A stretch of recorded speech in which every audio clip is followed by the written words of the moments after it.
My name is Jessica Martinez, and I thought bringing my husband to my grandfather's will reading was just being polite. The Sullivan family had been buzzing for weeks about Grandpa Bobby's fortune, the hardware store, the rental properties, the lifetime of savings from a man who never spent a dime on himself. Everyone assumed they knew exactly how that money would be divided. My Uncle Tom had already started talking about expanding his insurance business. My cousin Kevin was planning to quit his job at the factory. My mother Linda was dreaming about finally paying off her mortgage and maybe taking that trip to Ireland she'd been saving for since I was 10. Before we jump back in, tell us where you're tuning in from, and if this story touches you, make sure you're subscribed, because tomorrow, I've saved something extra special for you. But when I walked into that law office in downtown Riverside with David by my side, everything changed. The moment my family saw my husband's face, the room went completely silent. Not the respectful silence you expect at a will reading, but the kind of silence that comes when someone's entire world shifts beneath their feet. What they discovered in that moment didn't just alter who would inherit my grandfather's $1.5 million estate. It revealed a secret that had been buried in our family for over 30 years, and by the time the lawyer finished reading, the people who had dismissed me my entire life were forced to confront a truth that changed everything they thought they knew about Bobby Sullivan and the legacy he left behind. The foundation of this story begins with understanding who my grandfather really was, not just to our family, but to everyone whose life he touched in Riverside, Ohio. Bobby Sullivan wasn't born wealthy. He grew up during the Depression in a house where dinner sometimes meant bread and butter, where his father worked double shifts at the steel mill just to keep the lights on. When he turned 18 in 1952, Bobby had two choices: follow his father into the mill or find his own path. He chose the army. Korea changed him. Not in the obvious ways that people talk about with veterans, though he carried those scars too. It changed him because it showed him what real brotherhood looked like. He used to tell me stories about the men in his unit, how they shared everything, looked out for each other's families back home, how they promised that if something happened to one of them, the others would make sure their loved ones were taken care of. Those weren't just wartime promises for Bobby, they were sacred vows that shaped how he lived the rest of his life. When he came home in 1954, he didn't go to the mill. Instead, he used his GI benefits to learn the hardware business, working for old Mr. Peterson downtown, until he could afford to buy the store himself in 1961. Sullivan's Hardware became more than just a business. It became the place where young fathers learned how to fix their first homes, where widows could get help with repairs without being overcharged, where kids could earn their first dollars sweeping floors and organizing inventory. Bobby didn't just sell hammers and nails, he sold hope and self-reliance, and he built a fortune doing it. But Bobby Sullivan's wealth wasn't just about business success. He understood something that a lot of people in small towns miss: real estate is everything. Throughout the 1960s and 70s, while other people were buying new cars and taking vacations, Bobby was quietly purchasing rental properties around Riverside. Nothing fancy, just solid houses in working-class neighborhoods where people needed affordable places to live. He never raised rents arbitrarily, never evicted families going through hard times, and often let people work off their rent by helping with repairs or maintenance. By the time I was old enough to understand what wealth looked like, my grandfather owned 12 rental properties, the hardware store, and had investments that most people in town couldn't even pronounce. What made Bobby special wasn't his money though, it was his heart. Every Sunday after Mass at St. Mary's, he'd drive around town checking on people. Not tenants, not customers, just people. Mrs. O'Brien, whose husband died in Vietnam, always found her driveway mysteriously shoveled after snowstorms. The Martinez family, new immigrants who barely spoke English, discovered someone had anonymously paid their daughter's college application fees. When the Kowalski boy needed surgery the family couldn't afford, a generous donor covered the hospital bills, and everyone in town knew who that donor was, even though Bobby never admitted it. This was the man who raised me when my parents' marriage fell apart. My father left when I was 7, disappearing into the Ohio night with his girlfriend and half of my mother's savings. Mom did her best, but she was working 2 jobs and raising my brother Ryan alone. Bobby stepped in without being asked, the way he always did when people needed help. I spent every weekend at his house on Maple Street, learning how to change oil in his garage, helping him tend the vegetable garden behind the kitchen, listening to his stories about Korea and the early days of the hardware store. He taught me that wealth wasn't about accumulation, it was about contribution. He showed me how to use tools not just to fix things, but to build something lasting. Most importantly, he demonstrated what it meant to keep your word, no matter what it cost you. When Bobby Sullivan made a promise, it was as solid as the foundation of his house. When he told someone he'd take care of them, they never had to worry again. When he said he'd remember them, he meant it with his whole heart. That's why, when he started getting sick in 2023, I spent every Tuesday evening at his house, helping him organize his affairs, listening to him reminisce about the old days, making sure he wasn't alone. Bobby had emphysema from years of smoking, and the doctor said his heart was wearing out, but his mind stayed sharp right until the end. During those Tuesday visits, he'd often pull out old photo albums, pointing to pictures of people I'd never met, telling stories about promises he'd made decades ago. There was one photo he returned to repeatedly. It showed him in his army uniform, arm around another young soldier, both of them grinning at the camera with the kind of carefree joy that only exists before life teaches you how much loss you can bear. Bobby would stare at that photo for long minutes, his weathered fingers tracing the edges, and sometimes I'd catch him whispering something I couldn't quite hear. When I asked about it, he'd just smile and say, "Some friendships go deeper than blood, Jesse, deeper than time too." I didn't understand what he meant then. I thought he was just being sentimental about his war buddies. But that photo, and the secret it represented, would eventually explain why my family's assumptions about his will were so completely wrong. My relationship with the rest of the Sullivan family had always been complicated. Not hostile, exactly, but distant in the way that happens when people have different values and priorities.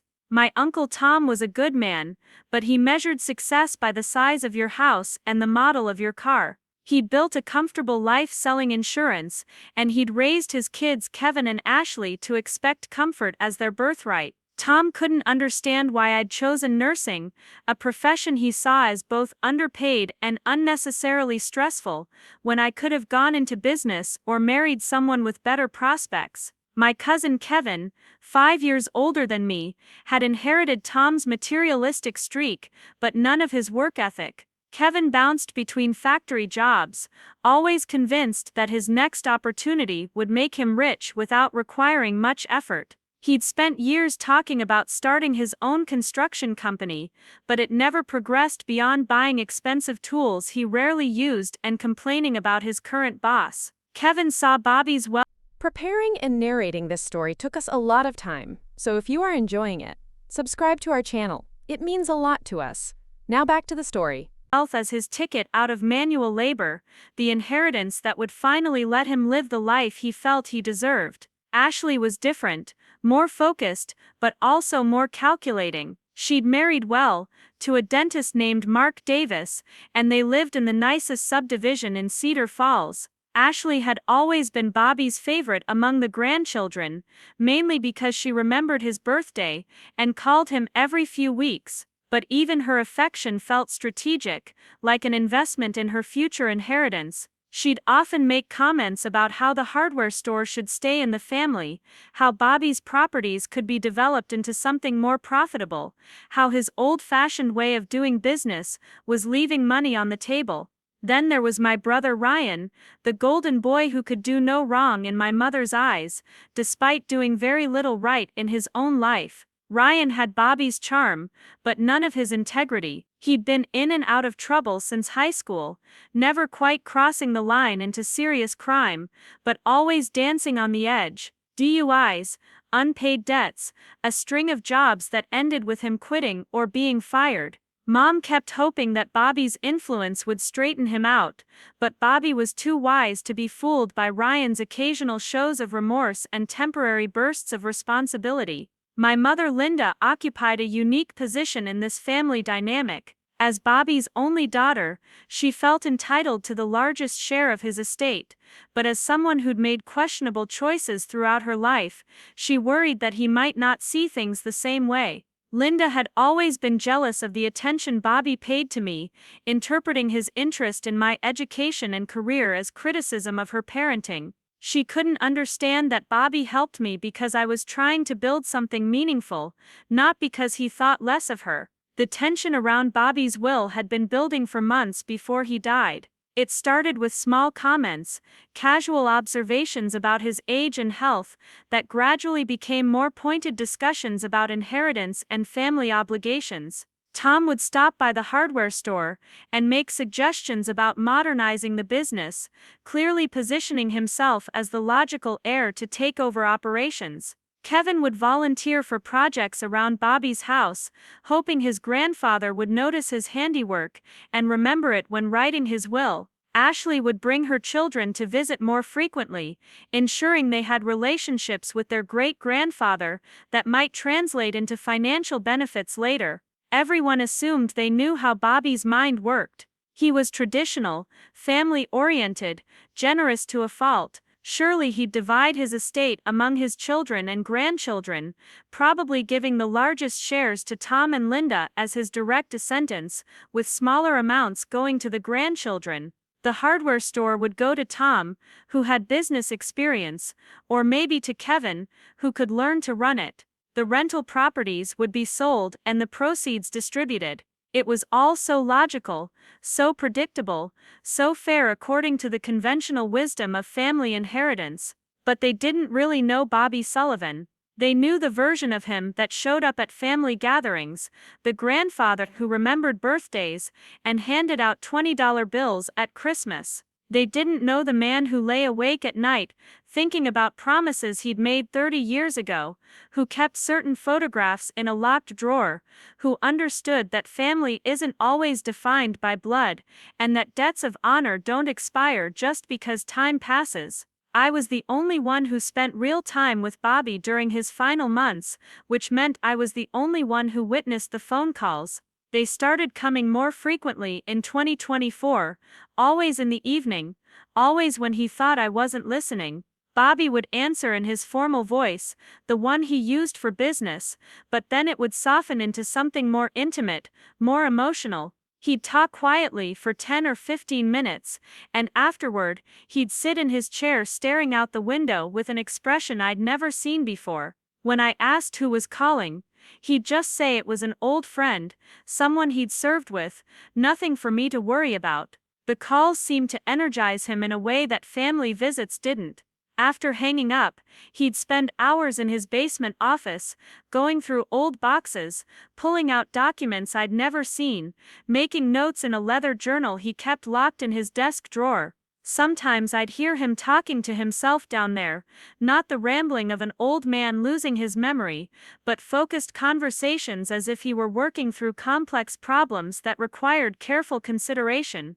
One evening in May, about 2 months before he died, I came upstairs from the basement to find Bobby sitting at his kitchen table with papers spread everywhere. Legal documents, bank statements, property deeds, photographs, letters yellow with age. He looked up at me with tears in his eyes, but he was smiling.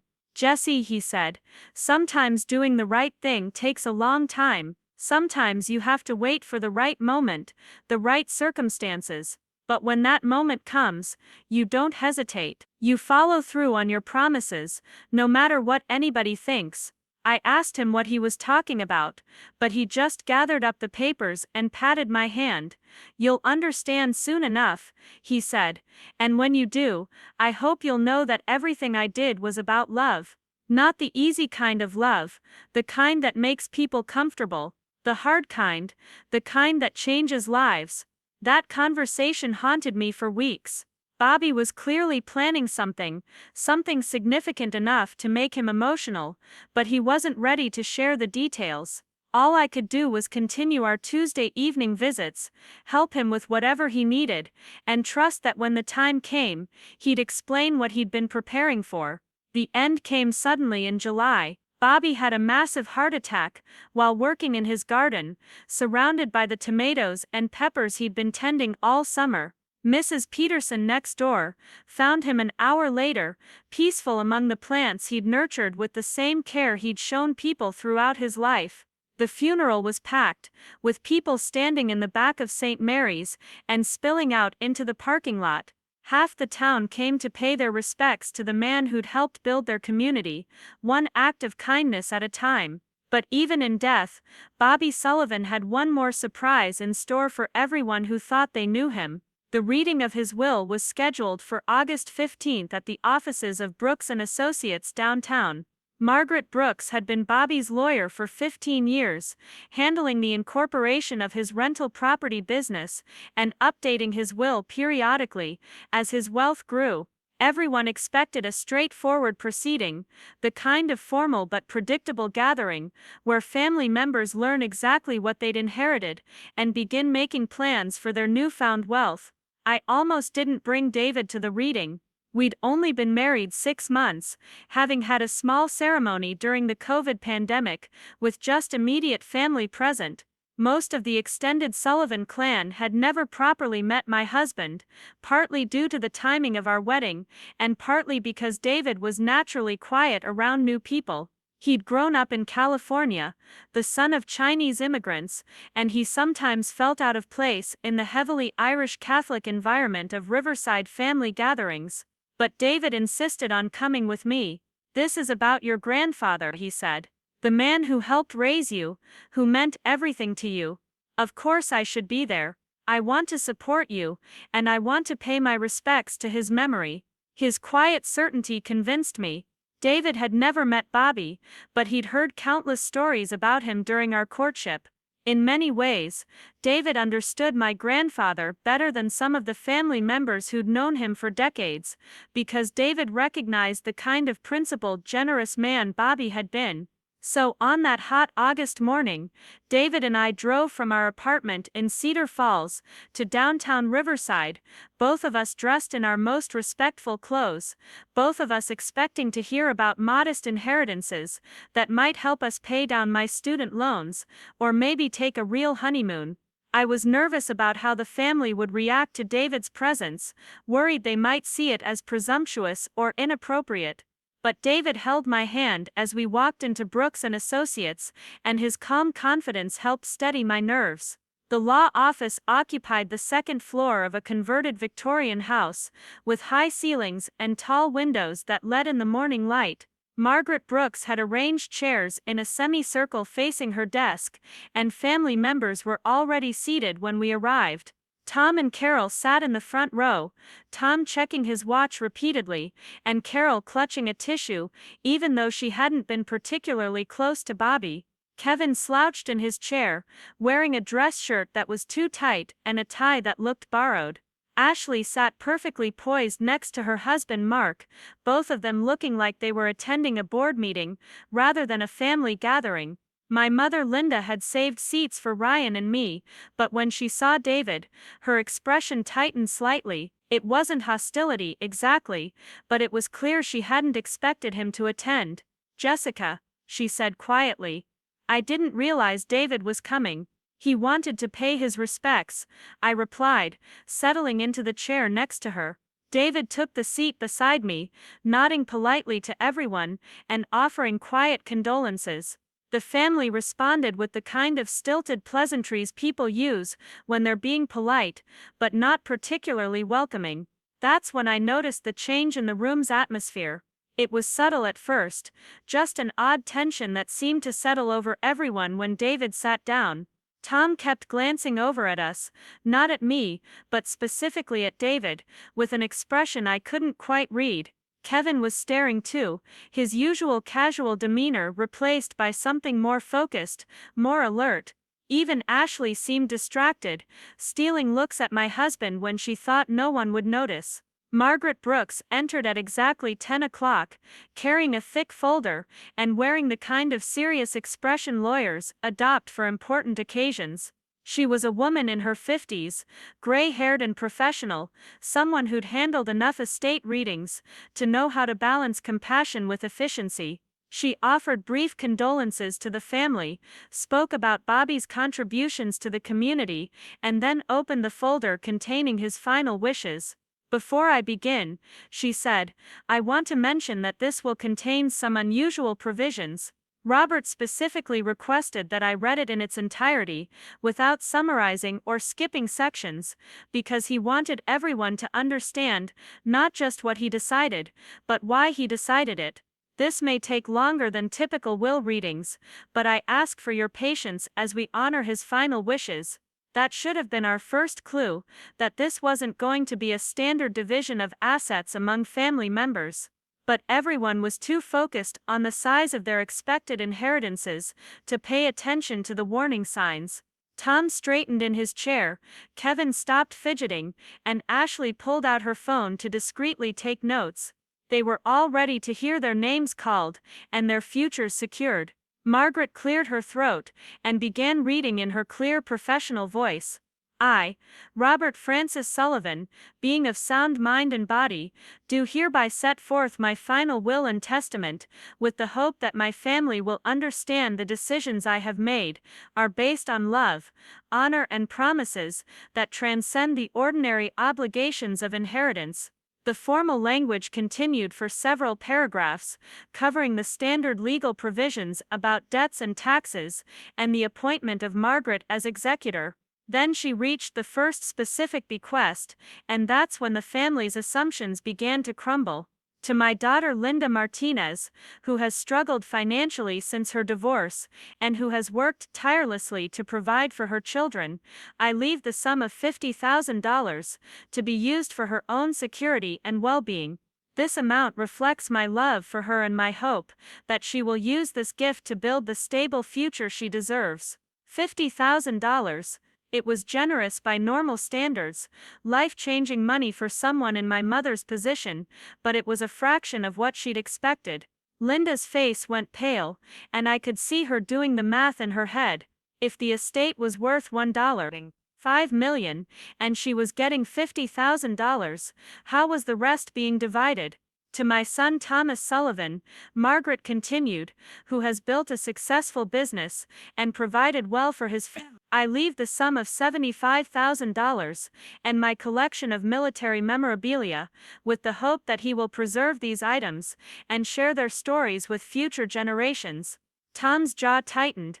75,000 was significant, but it wasn't the inheritance of a primary heir. It wasn't enough to expand his business or secure his retirement. It certainly wasn't enough to justify the years he'd spent positioning himself as Bobby's logical successor. Margaret kept reading. "Kevin received $25,000 and Bobby's workshop tools. Ashley got $40,000, and the family jewelry. Ryan, to everyone's surprise, received only $10,000, and a stern admonition to use the money wisely and seek help for his ongoing problems." Each bequest was accompanied by personal messages that showed Bobby had thought carefully about every family member's needs and circumstances, but none of them represented the major inheritance everyone had expected. The math was getting disturbing. Even if you added up all the family bequests, plus the smaller amounts going to Bobby's church and favorite charities, it still left over $1 million unaccounted for. Where was the hardware store? The rental properties? The bulk of his investment portfolio?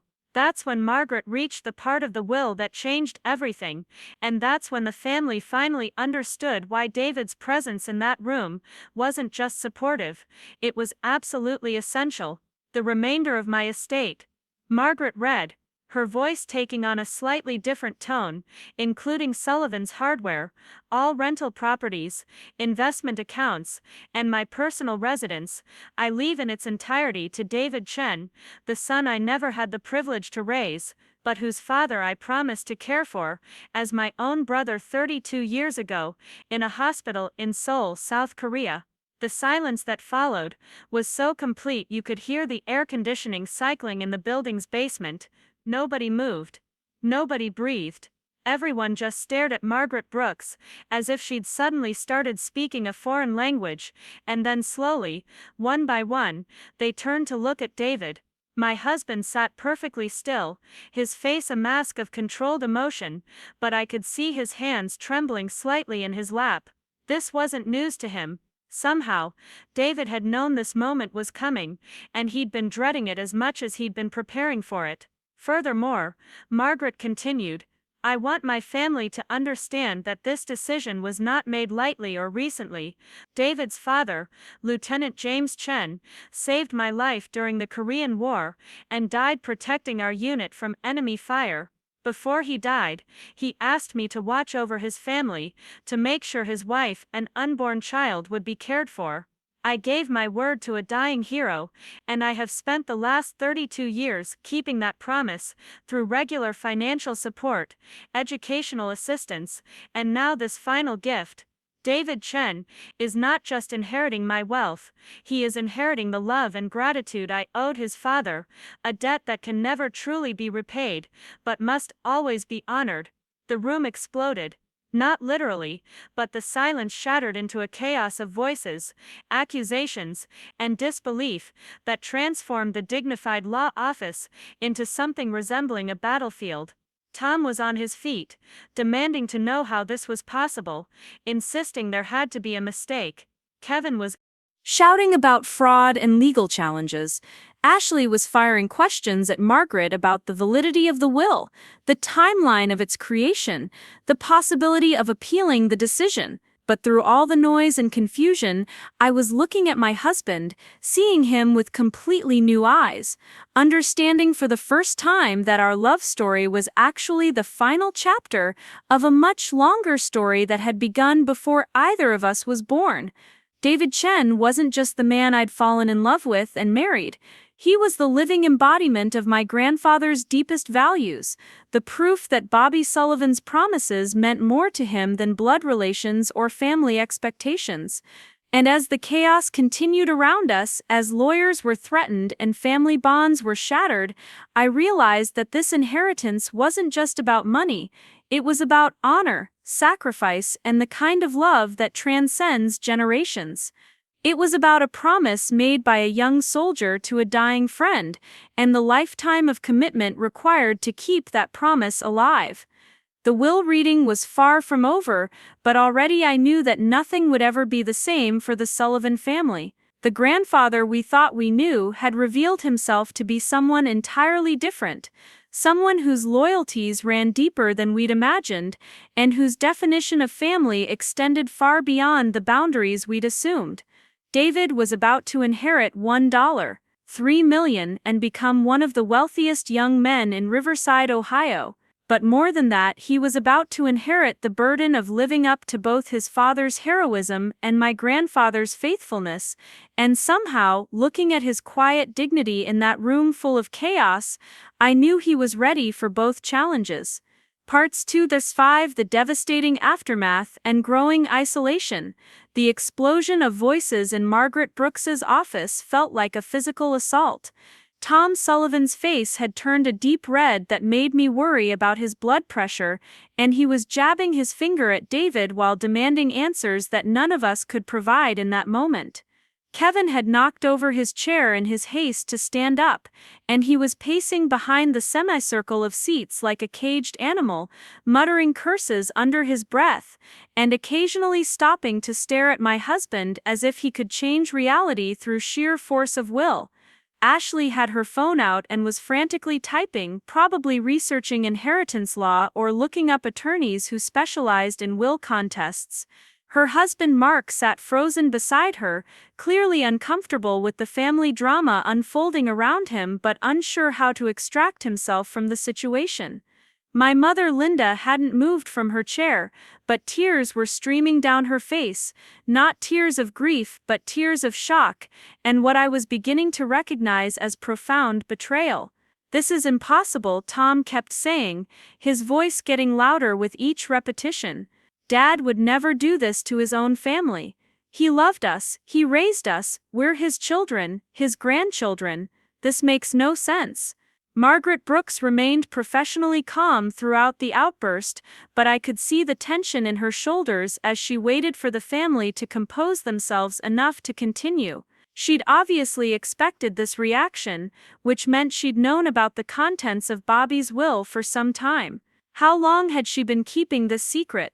How many conversations had she had with my grandfather about his unusual decision to leave everything to David? I understand this is shocking, Margaret said once the volume of complaints had decreased slightly, but I assure you that this will was executed properly, with full legal authority, and Robert was completely competent when he made these decisions. I have documentation of multiple conversations we had over the past 2 years as he refined these provisions. 2 years, Bobby had been planning this for 2 years, which meant he'd started making these arrangements shortly after David and I began dating seriously. That realization hit me like a physical blow because it suggested that my grandfather's decision wasn't just about honoring his old promise to David's father. It was also about welcoming David into our family in the most profound way possible by making him the primary inheritor of everything Bobby had built. But the family wasn't interested in the emotional or historical context of Bobby's decision. They wanted to know about legal challenges, about the possibility that the will could be overturned, about whether David had somehow manipulated an elderly man into changing his inheritance plans.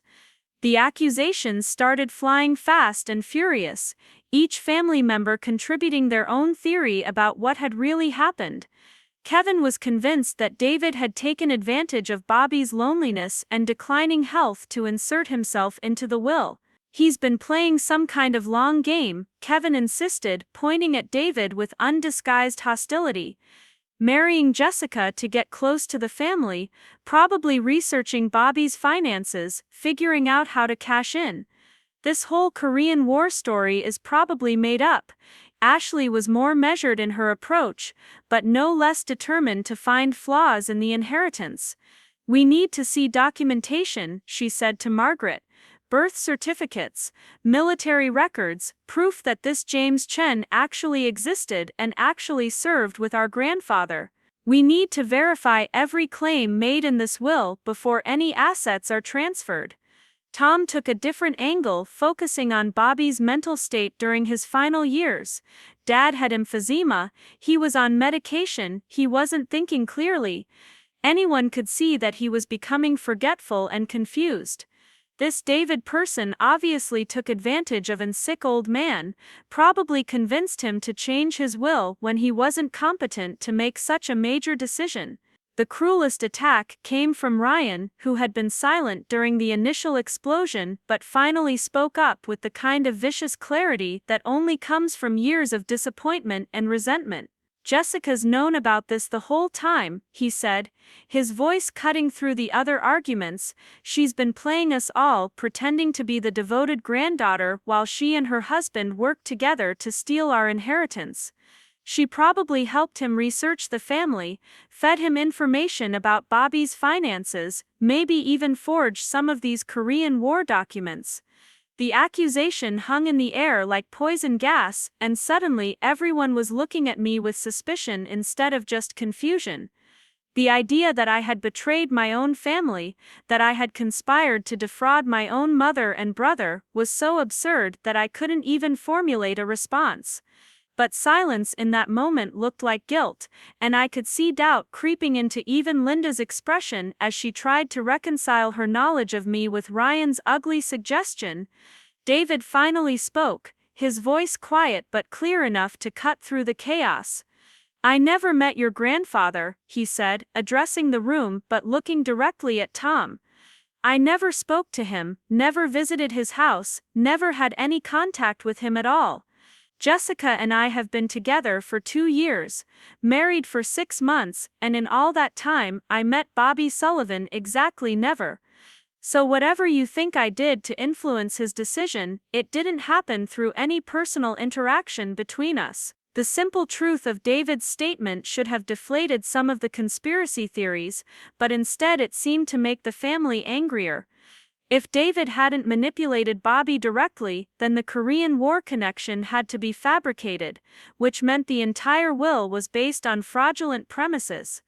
The accusations shifted from personal manipulation to documentary fraud, with family members demanding to see military records, death certificates, and correspondence that would prove the relationship between James Chen and Bobby Sullivan. Margaret Brooks had apparently anticipated these demands because she pulled out a second folder, this one even thicker than the first. Robert provided extensive documentation to support the claims made in his will, she said.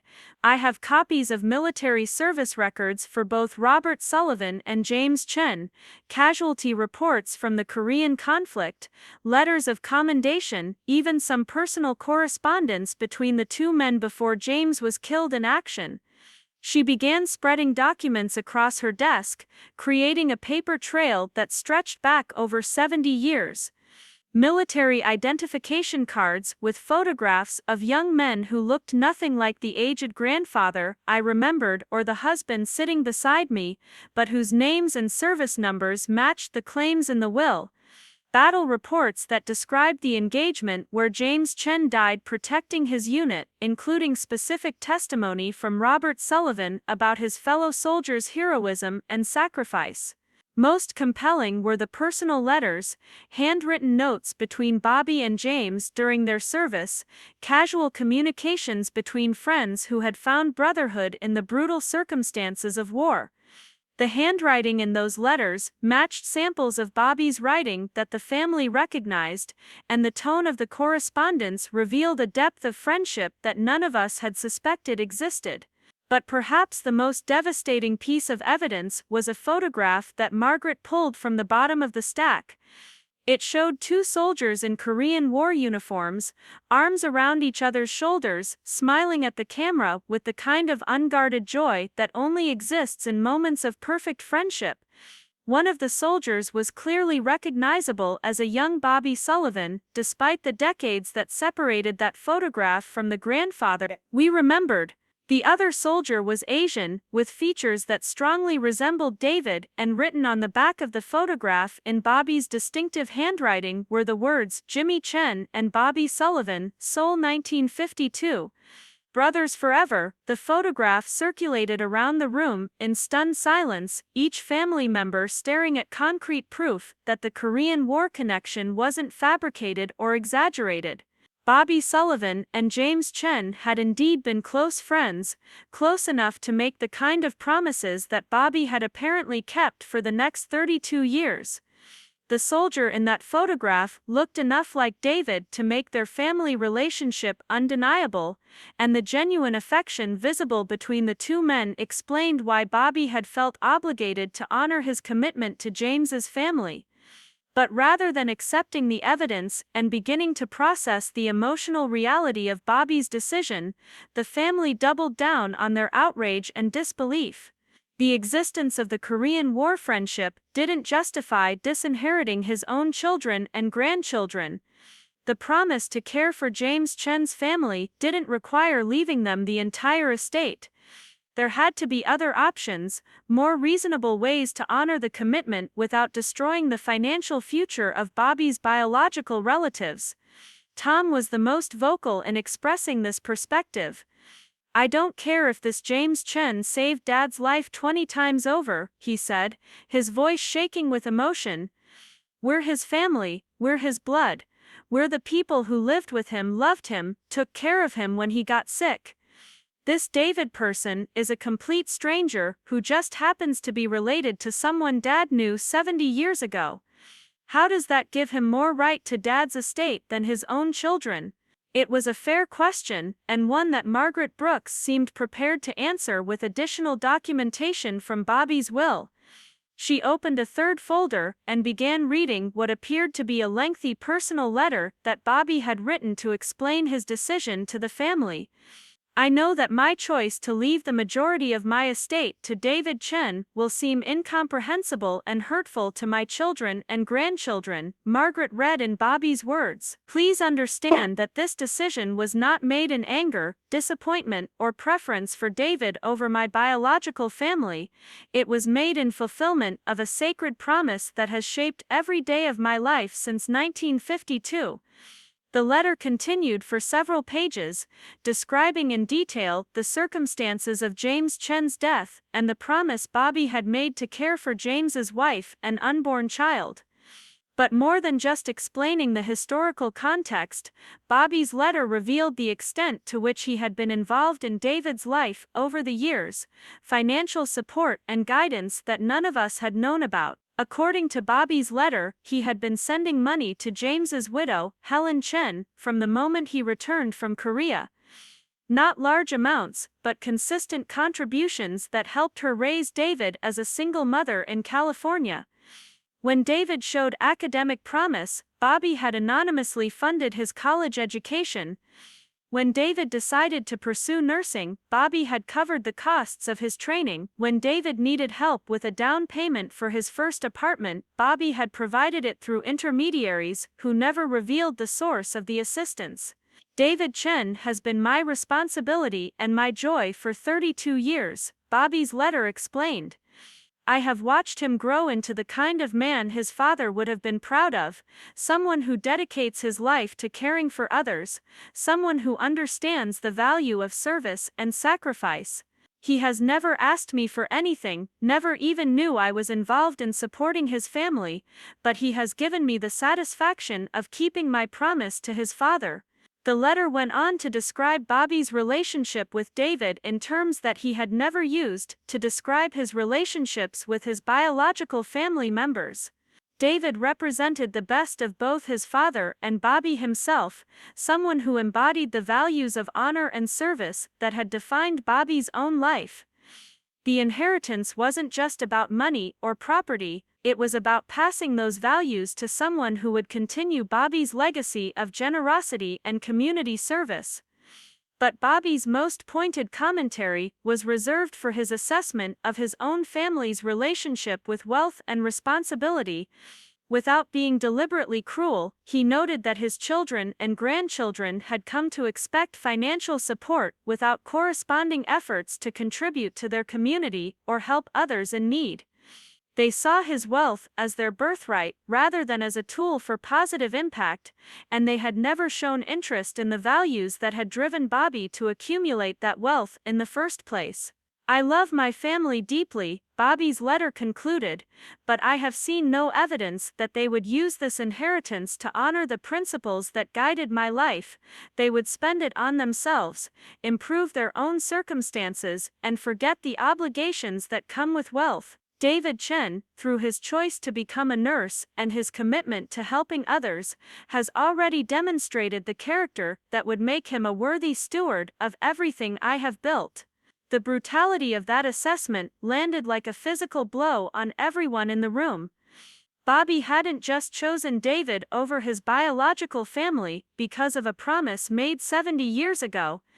He had chosen David because he believed David was a better person than any of his own relatives, someone more deserving of the fortune Bobby had spent his lifetime accumulating.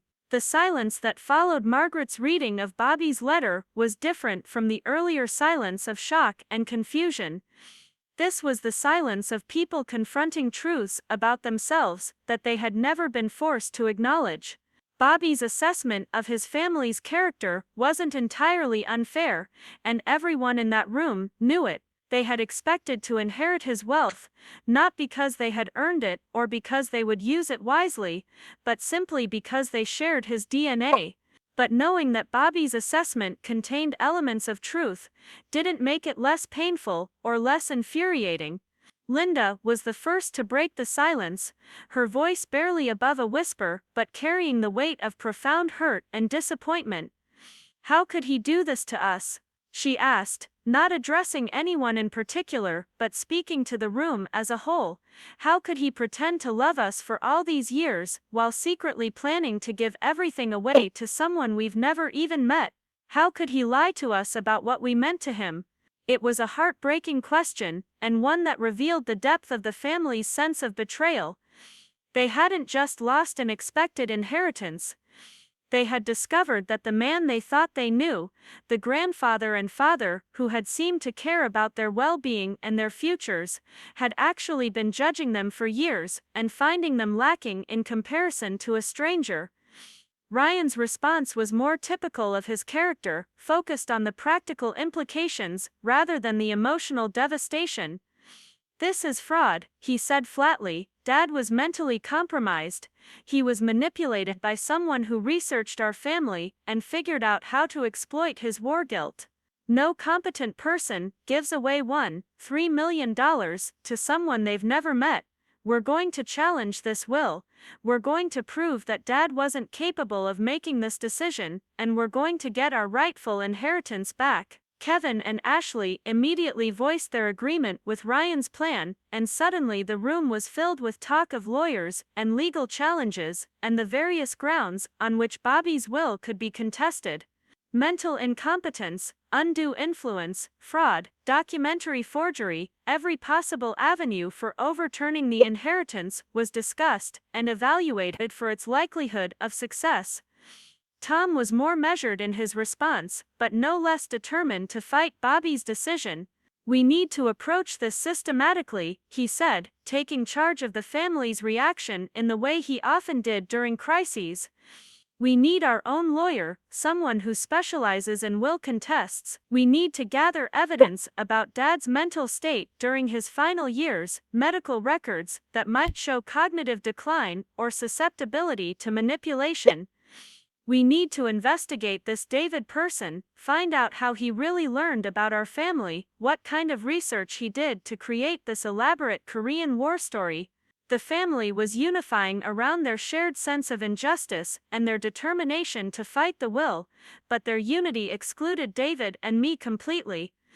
We had become the enemy, the outsiders, who had somehow stolen what belonged to the Sullivan family by right of birth and relationship.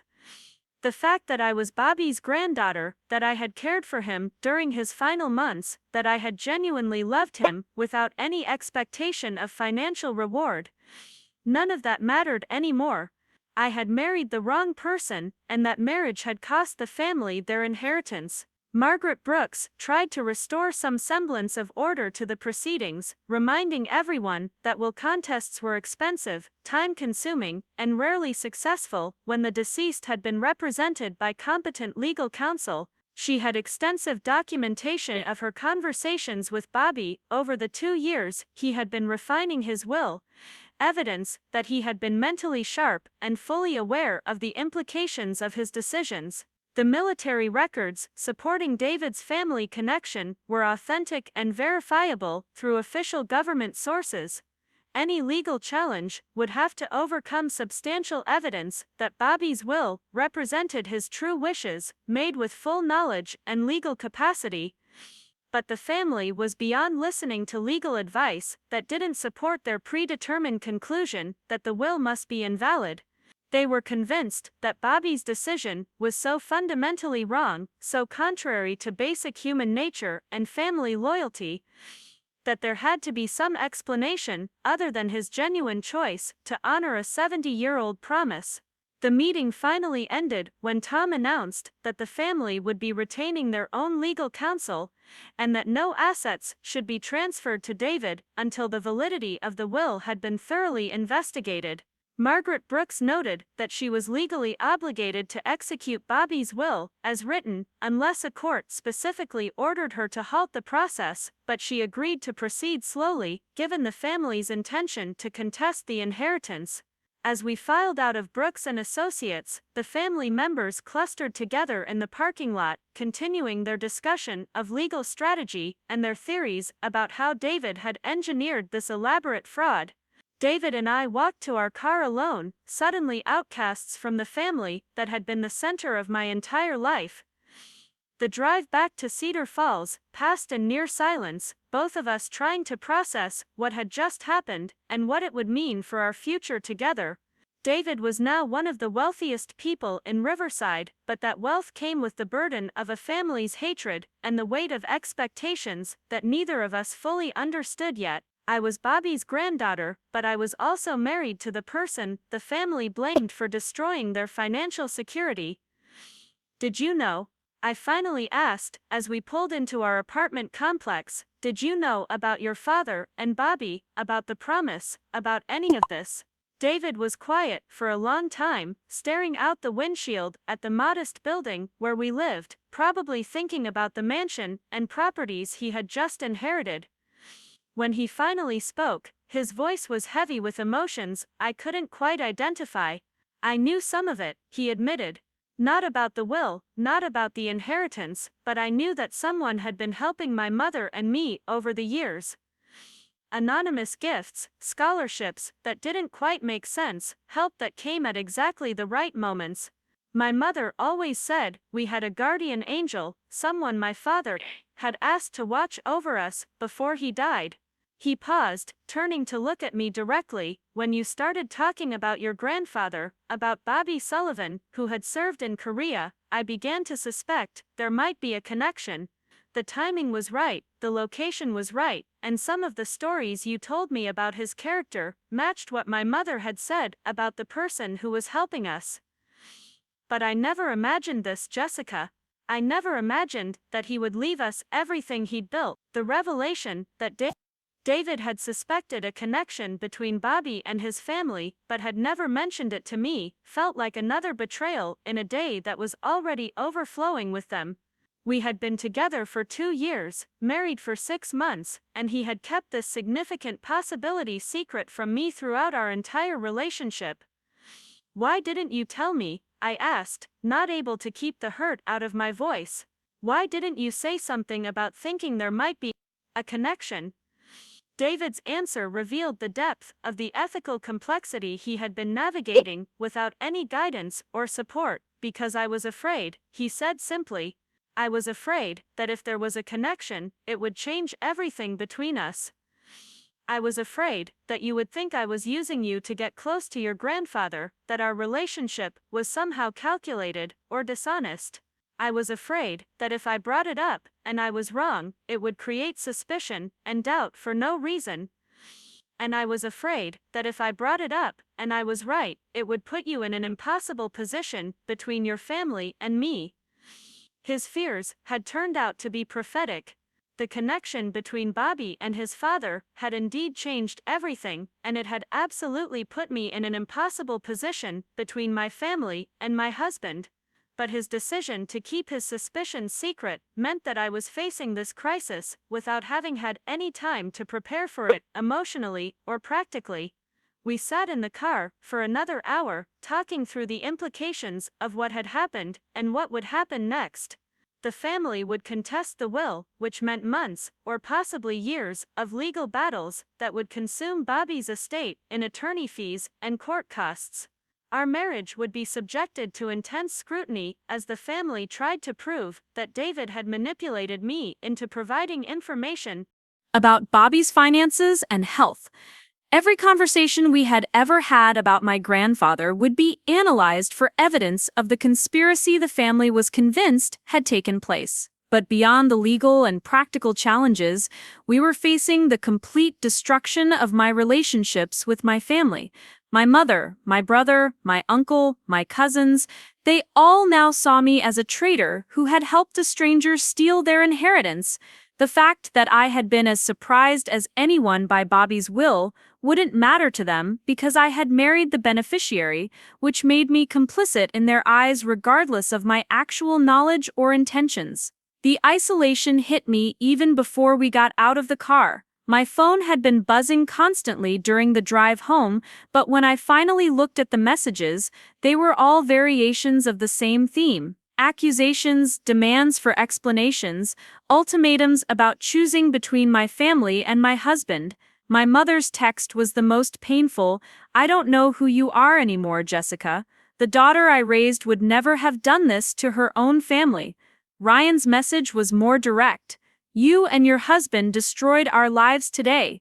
I hope you're happy with your blood money. Kevin had sent a string of profanity-laden accusations that I deleted without reading completely.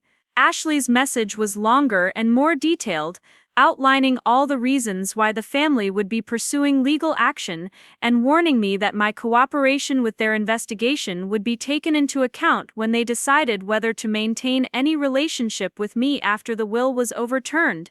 Even people outside the immediate family had already heard about the will reading and were taking sides. My phone showed missed calls from cousins I hadn't spoken to in years, friends of my mother who wanted to express their shock and disappointment, neighbors who had heard rumors about the inheritance and wanted to know if they were true.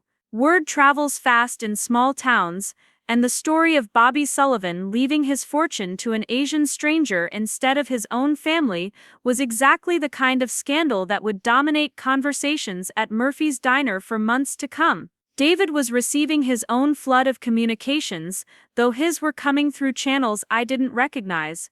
His phone was ringing with calls from numbers in California, messages from relatives and family friends who had apparently been contacted by someone trying to verify his connection to James Chen and Bobby Sullivan.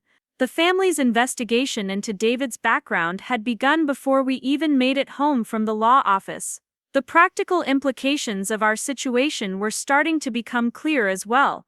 David was now the owner of Sullivan's Hardware, 12 rental properties, Bobby's house on Maple Street, and investment accounts worth hundreds of thousands of dollars.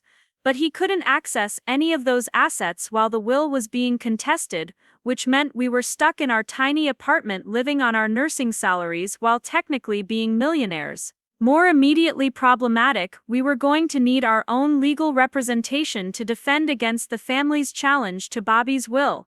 Estate litigation was expensive, and we didn't have the resources to match what the combined Sullivan family could afford to spend on trying to overturn the inheritance. The irony of being unable to afford to defend our right to inherit a fortune was not lost on either of us. But the most difficult challenge was the emotional devastation of losing my family over circumstances that neither David nor I had created or anticipated. I had spent my entire life as part of the Sullivan clan, defined by those relationships and that shared history. Now I was cut off from all of it, persona non grata at family gatherings, excluded from the support system that had sustained me through every previous crisis in my life.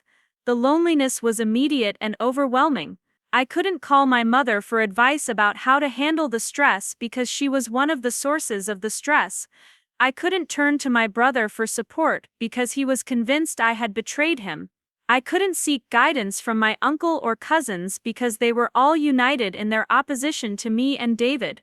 For the first time in my life, I was truly alone except for my husband, and our marriage was now carrying the weight of replacing every other relationship I had lost.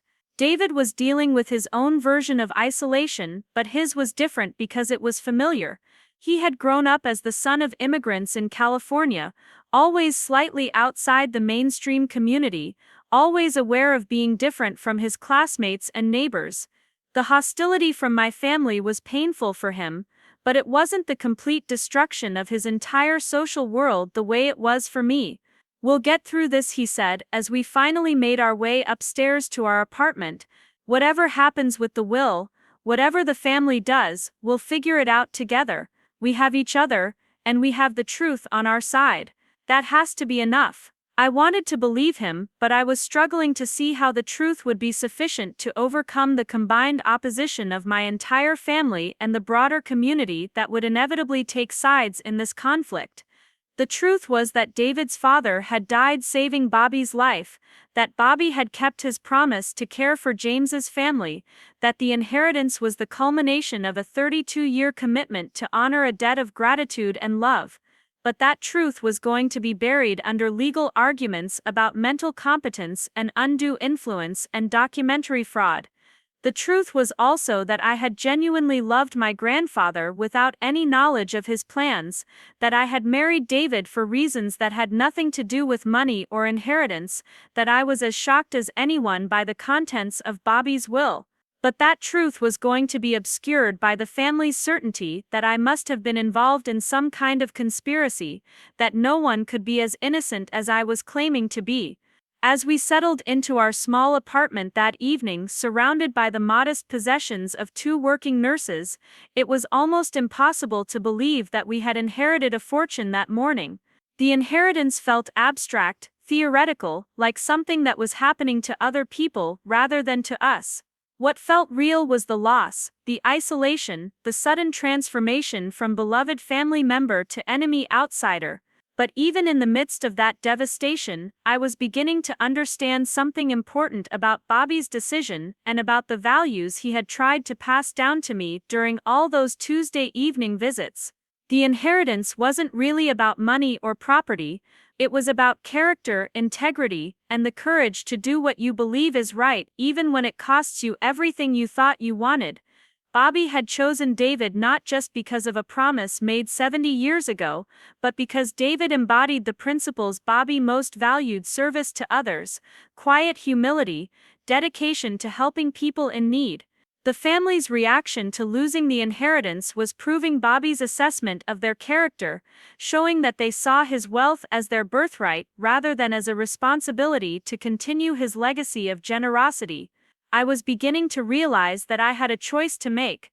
I could fight to regain the family acceptance I had lost, probably by distancing myself from David and supporting their legal challenge to the will. Or I could choose to honor Bobby's values and his judgment, supporting David's inheritance and accepting the cost of that decision in terms of family relationships. It wasn't an easy choice, and it wasn't one I was ready to make that evening. But I was starting to understand that this crisis was about more than money or legal documents. It was about who I wanted to be, what I believed in, and whether I had the strength to stand by those beliefs when they required me to stand alone.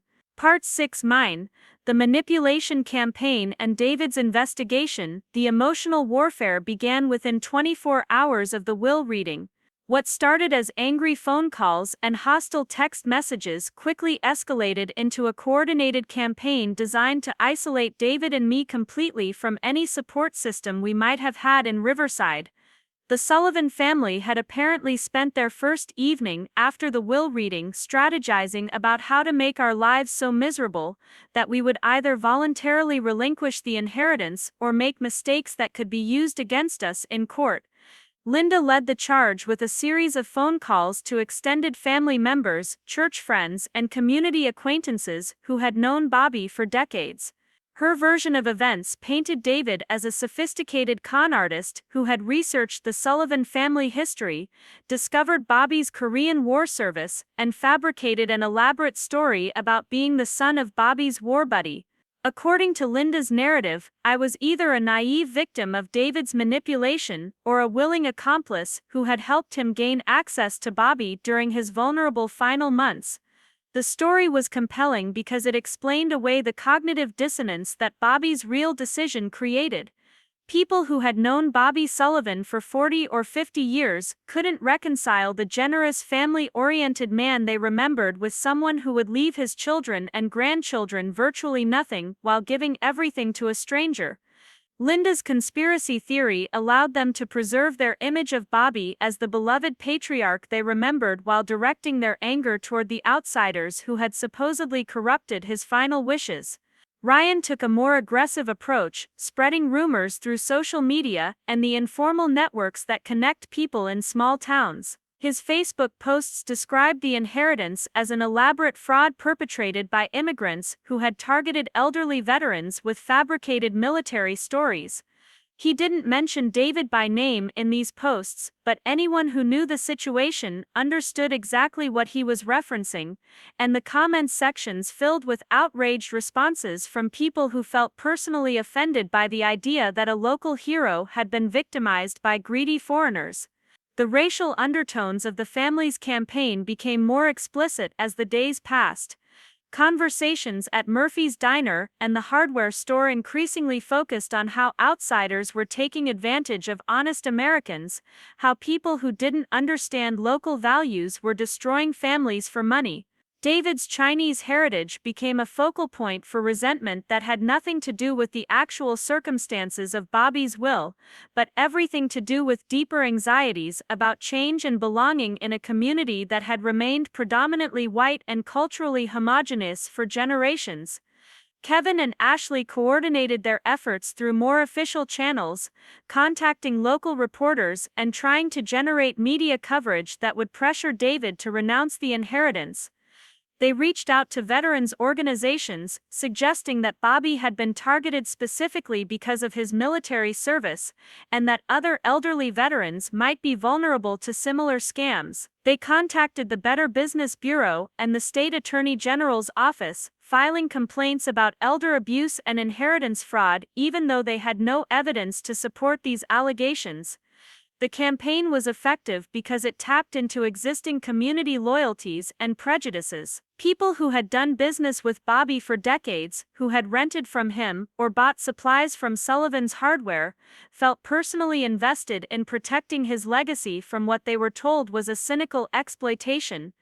The fact that none of them had ever heard of David Chen or knew anything about Bobby's connection to the Chen family became evidence of the elaborate deception rather than simply an indication that Bobby had kept certain aspects of his life private. Church became particularly uncomfortable for me. St. Mary's had been Bobby's parish for over 60 years, and many of the congregation had attended his funeral just a month earlier. Now the same people who had offered condolences and shared memories of Bobby's generosity were whispering among themselves about the inheritance scandal and speculating about whether I had known about David's scheme all along. Father Murphy, who had known our family since I was a child, asked me to stay after Mass one Sunday to discuss what he delicately termed the situation. "Jessica," he said, settling into the chair across from me in his small office, "I want you to know that I'm not judging you or your husband. But people in the parish are troubled by what they're hearing about Bobby's will, and they're asking me questions I don't know how to answer. Can you help me understand what really happened?" I tried to explain the true story, the Korean War connection, and Bobby's promise to James Chen, but I could see the doubt in Father Murphy's expression as I spoke. The story sounded fantastic even to me, and I had seen the documentation. To someone hearing it secondhand, without the context of Bobby's character and values, it must have seemed like exactly the kind of elaborate fiction that a sophisticated con artist would create. "I'm sure you believe what you're telling me," Father Murphy said when I finished, his tone gentle but skeptical. "But you have to understand how this looks to people who loved Bobby and can't imagine him making such a decision. Maybe your husband has convinced himself that this story is true. Maybe he's even convinced you. But the Bobby Sullivan we all knew would never have left his own family destitute while giving everything to someone he'd never met."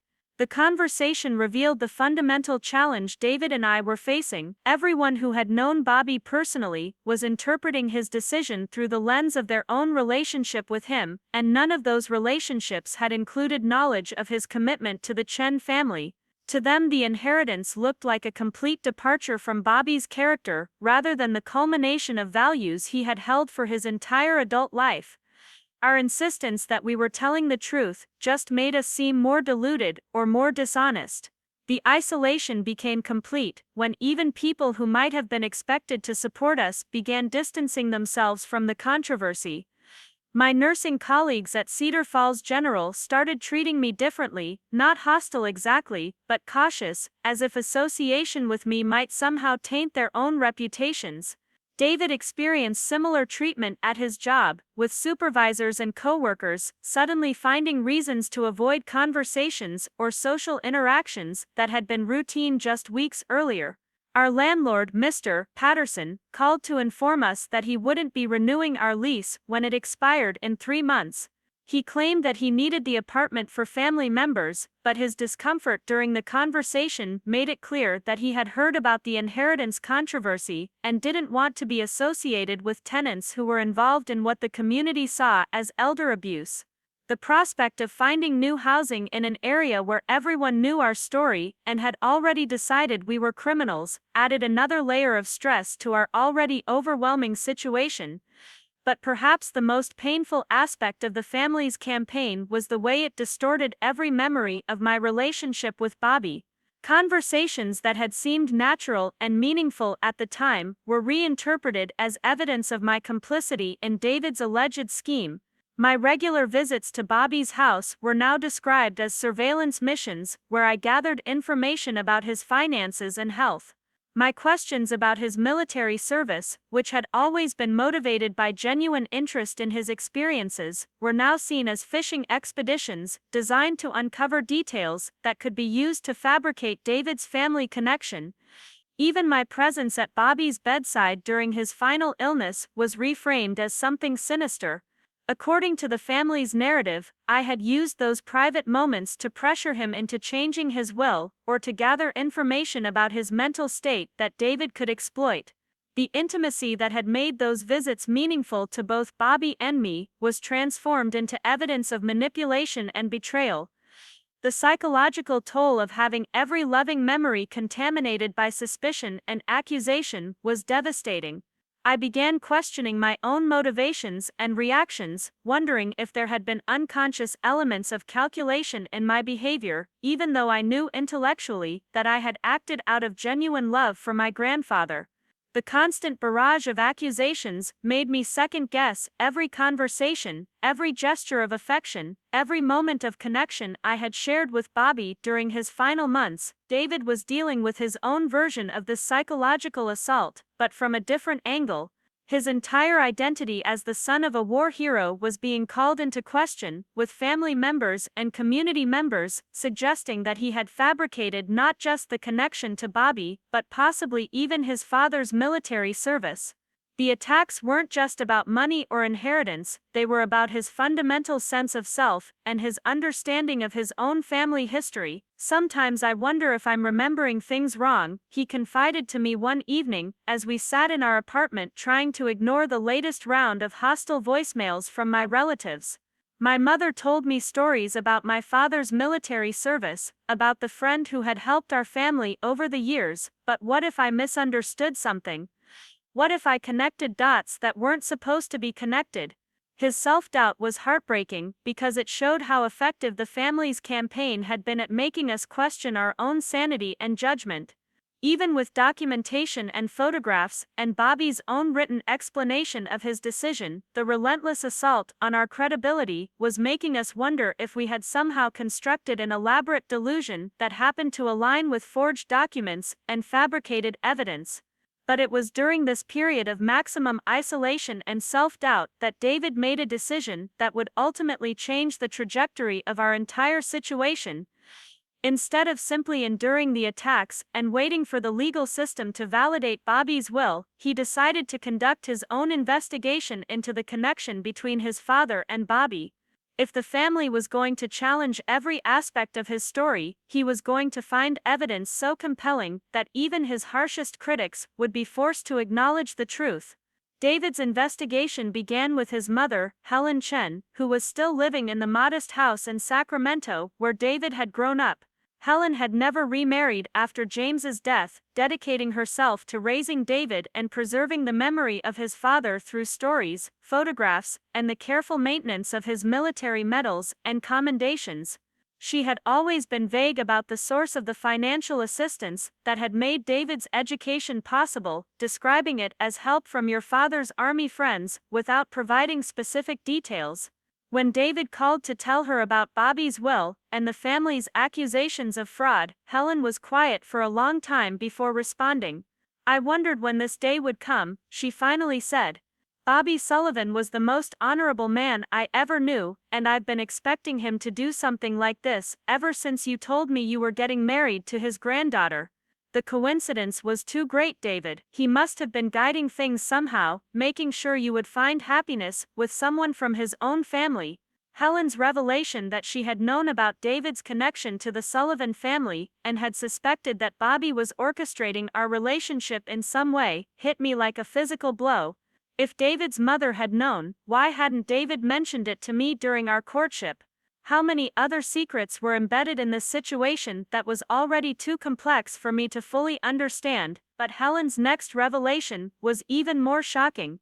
She had maintained correspondence with Bobby throughout David's childhood and young adulthood, not frequent letters, but annual updates about David's progress in school, his career choices, and his personal milestones.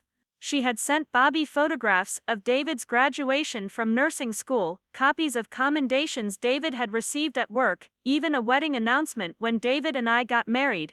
Bobby hadn't just been providing financial support from a distance, he had been intimately involved in David's life through Helen's regular reports. He asked me never to tell David about our correspondence, Helen explained during a phone call that David put on speaker so I could listen. He said it was important that David make his own way in the world, that he shouldn't feel burdened by obligations to someone he'd never met. But Bobby wanted to know everything about David's life, and he was so proud of the man David became. He used to write back and tell me that David was just like his father, someone who dedicated his life to helping others. Helen agreed to send us copies of the letters Bobby had written to her over the years, correspondence that would provide concrete evidence of the relationship between the two families, and Bobby's long-term commitment to David's welfare. But more importantly, she offered to come to Ohio to testify on David's behalf if the legal challenge to the will proceeded to court. At 78 years old, Helen Chen had never traveled further from California than Nevada, but she was prepared to cross the country to defend her late husband's honor and her son's inheritance. The letters, when they arrived by overnight mail, were devastating evidence of the depth of Bobby's commitment to the Chen family. Written over a span of 30 years, they documented not just financial transactions, but emotional investment. Bobby wrote about his pride in David's academic achievements, his admiration for David's choice to become a nurse, his excitement about David's marriage to my granddaughter Jessica, who reminds me so much of the young nurses who took care of us in Korea. One letter, dated just 6 months before Bobby's death, was particularly revealing. Helen, Bobby had written, "I'm getting old, and I know my time is getting short. I want you to know that taking care of you and David has been the greatest privilege of my life, the way I've honored Jimmy's memory every day since he died saving our unit. David has grown into exactly the kind of man Jimmy would have been, and I couldn't be prouder if he were my own son. When I'm gone, he'll inherit everything I've built, not because I don't love my own family, but because he's the one who will use it the way Jimmy would have wanted, to help people and make the world a better place." The letters also revealed details about Bobby's decision-making process that hadn't been included in his will. He had agonized over the impact his choice would have on his biological family, but he had ultimately concluded that leaving them wealthy would not improve their characters or their contributions to society. He had observed their relationship with money over the years, noting their tendency to spend rather than save, to consume rather than contribute, to take rather than give. "I've watched Tom and Linda and the grandchildren for decades," Bobby wrote in one letter, "and I've never seen them help anyone who couldn't help them in return. They see wealth as something to be enjoyed, rather than as a responsibility to be honored. David understands service in a way they never have, and he'll use this inheritance to continue the work Jimmy and I started in Korea, taking care of people who need help." But perhaps the most powerful piece of evidence David uncovered was Bobby's own diary, found in his bedroom closet during our first visit to the house on Maple Street after the will reading. Bobby had kept a journal sporadically throughout his adult life, documenting major events and reflecting on decisions that required careful consideration. The entries related to David and the inheritance plans spanned several years and provided insight into Bobby's thought process that no forged document could have replicated. The diary entries were written in Bobby's distinctive handwriting, with references to contemporary events and personal details that would have been impossible for an outsider to fabricate. They described Bobby's internal struggle between his love for his biological family and his commitment to James Chen, his gradual recognition that David embodied values that his own relatives had never embraced, and his growing certainty that leaving the inheritance to David was not just the right thing to do, but the only thing that would truly honor James's sacrifice. One entry, dated 18 months before Bobby's death, captured the essence of his decision with heartbreaking clarity. Today I watched Kevin complain about his job while spending money on things he doesn't need, and I thought about David working double shifts at the hospital to help patients who can't afford proper care. I thought about Ashley planning her third vacation this year, while David sends part of his paycheck to help his mother with medical expenses. I thought about Ryan expecting me to bail him out of his latest financial crisis, while David has never asked me for anything, doesn't even know I've been helping him his whole life. The choice isn't really about Korean War promises anymore. It's about character, and David has it while my own family doesn't. Armed with Helen's letters and Bobby's diary entries, David and I finally had evidence that could counter the family's fraud allegations. The documentation showed a consistent decades-long relationship between Bobby and the Chen family, with details and emotional depth that would have been impossible to fabricate. The letters and diary entries predated David's and my relationship by years, eliminating any possibility that David had manipulated Bobby after meeting me. But David wasn't satisfied with defensive evidence that merely proved he hadn't committed fraud. He wanted to find additional documentation that would demonstrate the historical accuracy of the Korean War story, evidence that would vindicate not just his own integrity but his father's heroism. This led him to contact the National Archives and the Department of Defense, requesting copies of all available military records related to James Chen and Bobby Sullivan's service in Korea. The military records that arrived several weeks later were more comprehensive than anything Margaret Brooks had provided during the will reading. They included complete service histories for both men, casualty reports from the engagement where James Chen was killed, eyewitness accounts of his actions during the battle, and recommendations for posthumous medals that had never been awarded due to bureaucratic oversights that were common during the chaotic final months of the Korean War. Most importantly, the military records included testimony from Robert Sullivan describing in detail how James Chen had saved his life and the lives of several other soldiers during an enemy assault on their position. Bobby's account, given to military investigators just days after the battle, matched exactly the story he had told in his will and in his letters to Helen Chen. The consistency of his narrative across 7 decades, documented in multiple official sources, made any suggestion of fabrication or embellishment impossible to sustain. But David's most significant discovery came when he decided to investigate whether other members of Bobby's military unit were still alive and could provide additional testimony about James Chen's heroism. Using information from the military records, David identified 3 soldiers who had served with Bobby and James in Korea, and who were still living.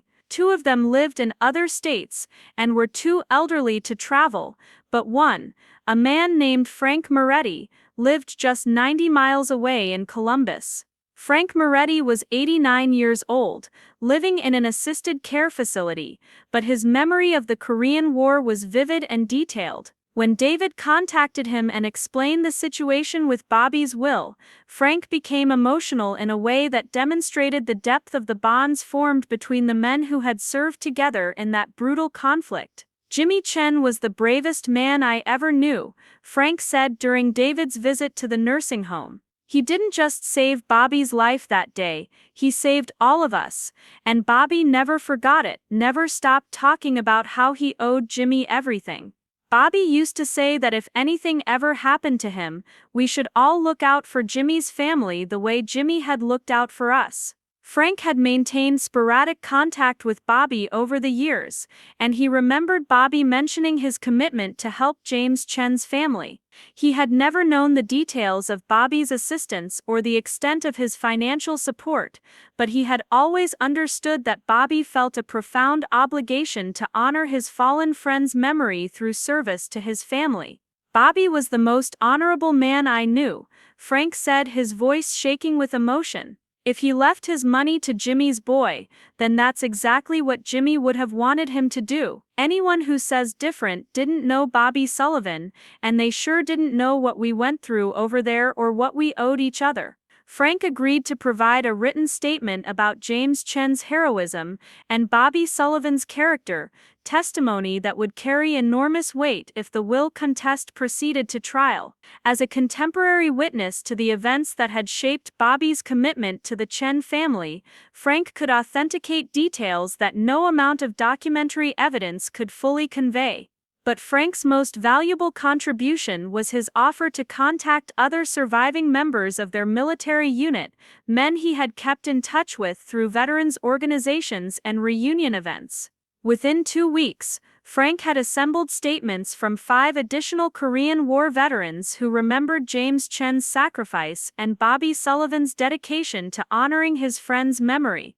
These men, all in their late 80s or early 90s, represented the last living witnesses to the events that had shaped the rest of Bobby's life. The statements from Bobby's fellow veterans painted a picture of friendship and loyalty that transcended anything the Sullivan family could claim about blood relationships or biological inheritance rights. These men described a bond forged in combat, tested under the most extreme circumstances imaginable, and maintained through decades of mutual support and shared memory. They spoke of Bobby's character in terms that emphasized his integrity, his faithfulness to his promises, and his understanding of honor as something that required action rather than just sentiment. Bobby Sullivan kept faith with Jimmy Chen for 70 years, wrote one veteran. He never forgot what Jimmy did for us, and he never stopped taking care of Jimmy's family the way Jimmy had taken care of his buddies. That money doesn't belong to Bobby's blood relatives, it belongs to the family of the man who died saving Bobby's life.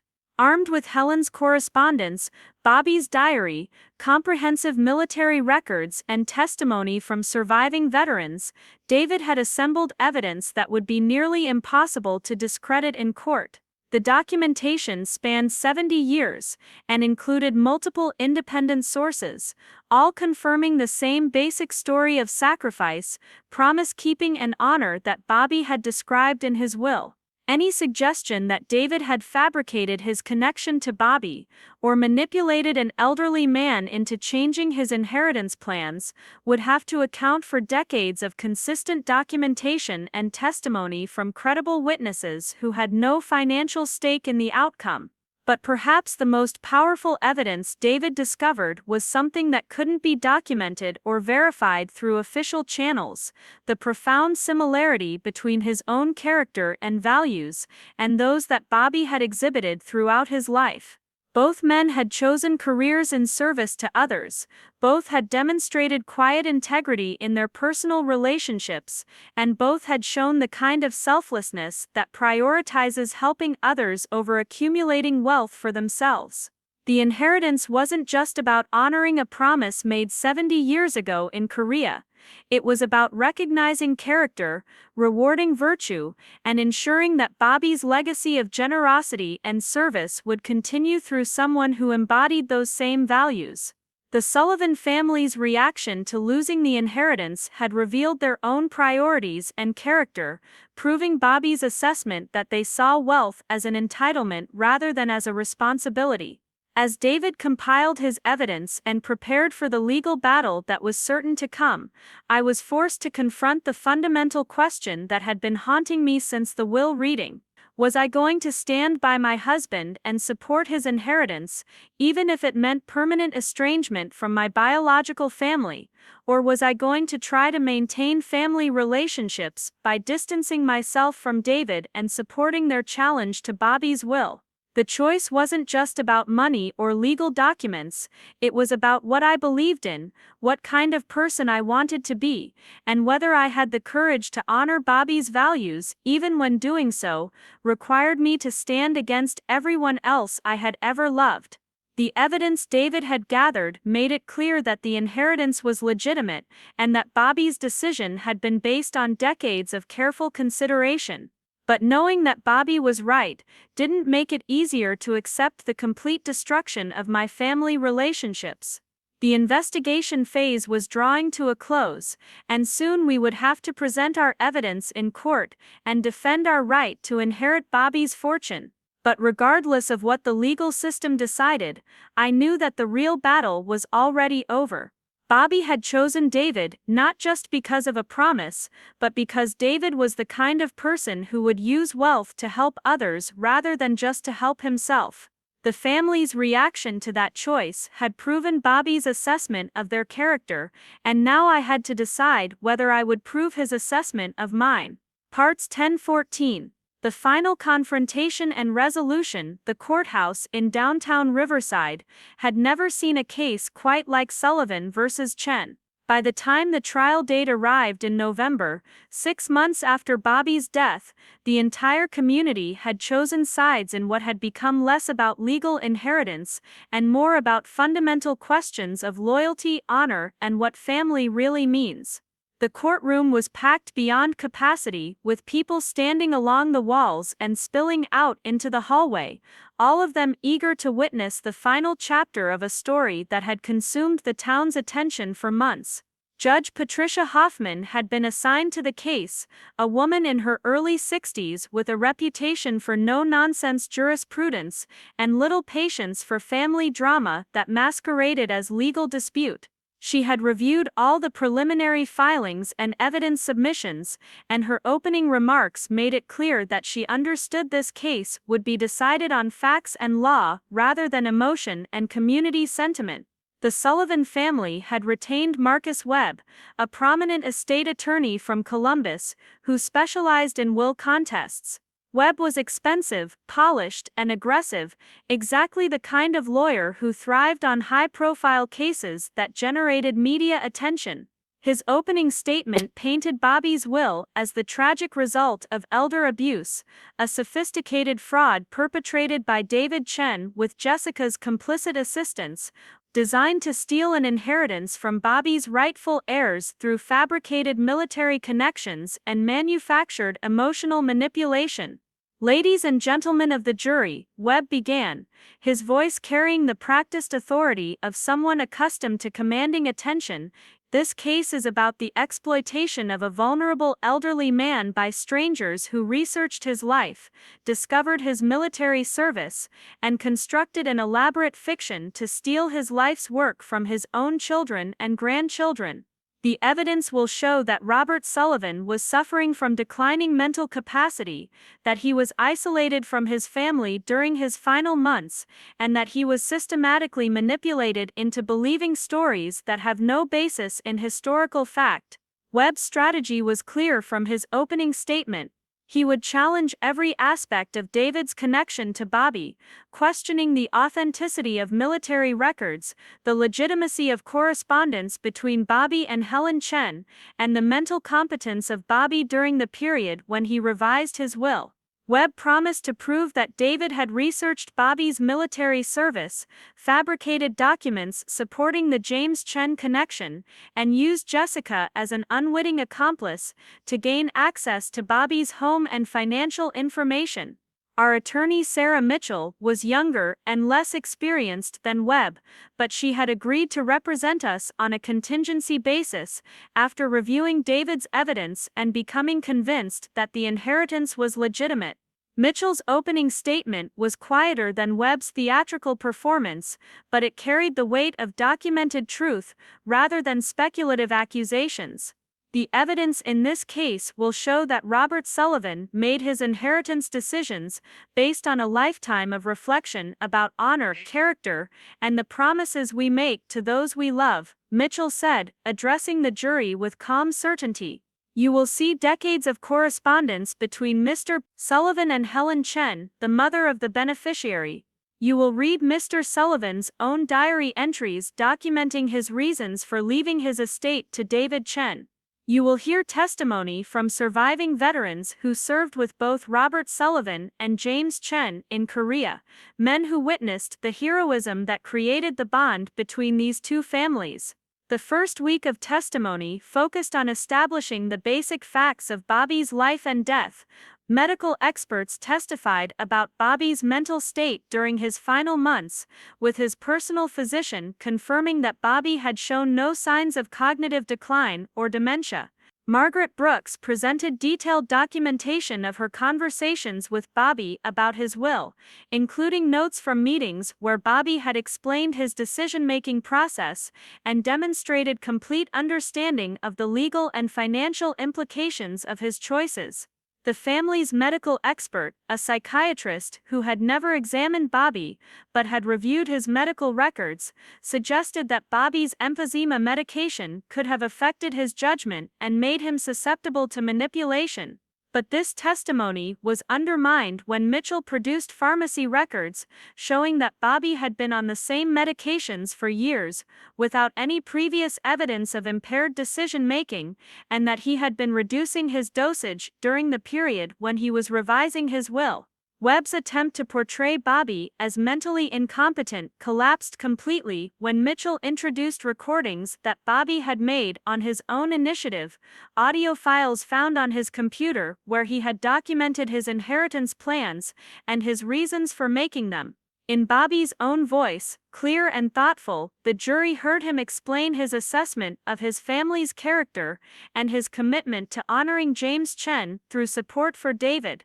"I've been thinking about this decision for 2 years," Bobby's recorded voice said to the silent courtroom, "and I know it will hurt my children and grandchildren, but I've watched them their whole lives, and I've never seen them put anyone else's needs before their own." David Chen chooses to spend his life taking care of sick people, often for less money than he could make doing something else. That's the kind of person Jimmy was, and that's the kind of person who should inherit what I've built. The recording was devastating to the family's case because it demonstrated not only Bobby's mental competence, but his deep consideration of the emotional impact his decision would have on his relatives. He wasn't acting impulsively or under outside influence, he was making a carefully reasoned choice based on his observations of character and his understanding of responsibility. But the most powerful testimony came during the second week, when Helen Chen took the witness stand. At 78 years old, Helen had never been comfortable with public attention, but her quiet dignity and obvious sincerity made her the most compelling witness in the entire trial. She described her relationship with Bobby in terms that revealed the depth of his commitment to her family and his genuine affection for David. "Mr. Sullivan never missed David's birthday," Helen testified, her voice soft but clear in the hushed courtroom. "Every year for 32 years, he sent a card with a note about how proud he was of David's accomplishments. When David graduated from nursing school, Mr. Sullivan wrote to tell me that Jimmy would have been so proud to see his son choosing a career that helped other people." Helen's testimony included details that would have been impossible to fabricate or research from public sources. She described Bobby's personality quirks, his sense of humor, his concerns about David's career choices and personal relationships. The correspondence between Helen and Bobby revealed a genuine friendship that had developed over decades, not the cold financial transaction that the family had tried to portray. Webb's cross-examination of Helen was aggressive to the point of being cruel, suggesting that she had coached David to impersonate her deceased husband, and that she had conspired with Bobby to defraud his biological family. But Helen's responses were so obviously truthful, her confusion about the accusations so genuine, that Webb's attack seemed to backfire with the jury. "I loved my husband very much," Helen said when Webb suggested that she had exaggerated James's heroism to manipulate Bobby's emotions. "I didn't need to make up stories about how brave he was. The army told me what he did, how he saved his friends. I was proud of him for 32 years before I ever heard Bobby Sullivan's name." The military evidence proved impossible for Webb to discredit. The Department of Defense records were comprehensive and consistent, documenting not only James Chen's service and death, but the specific circumstances of his heroism.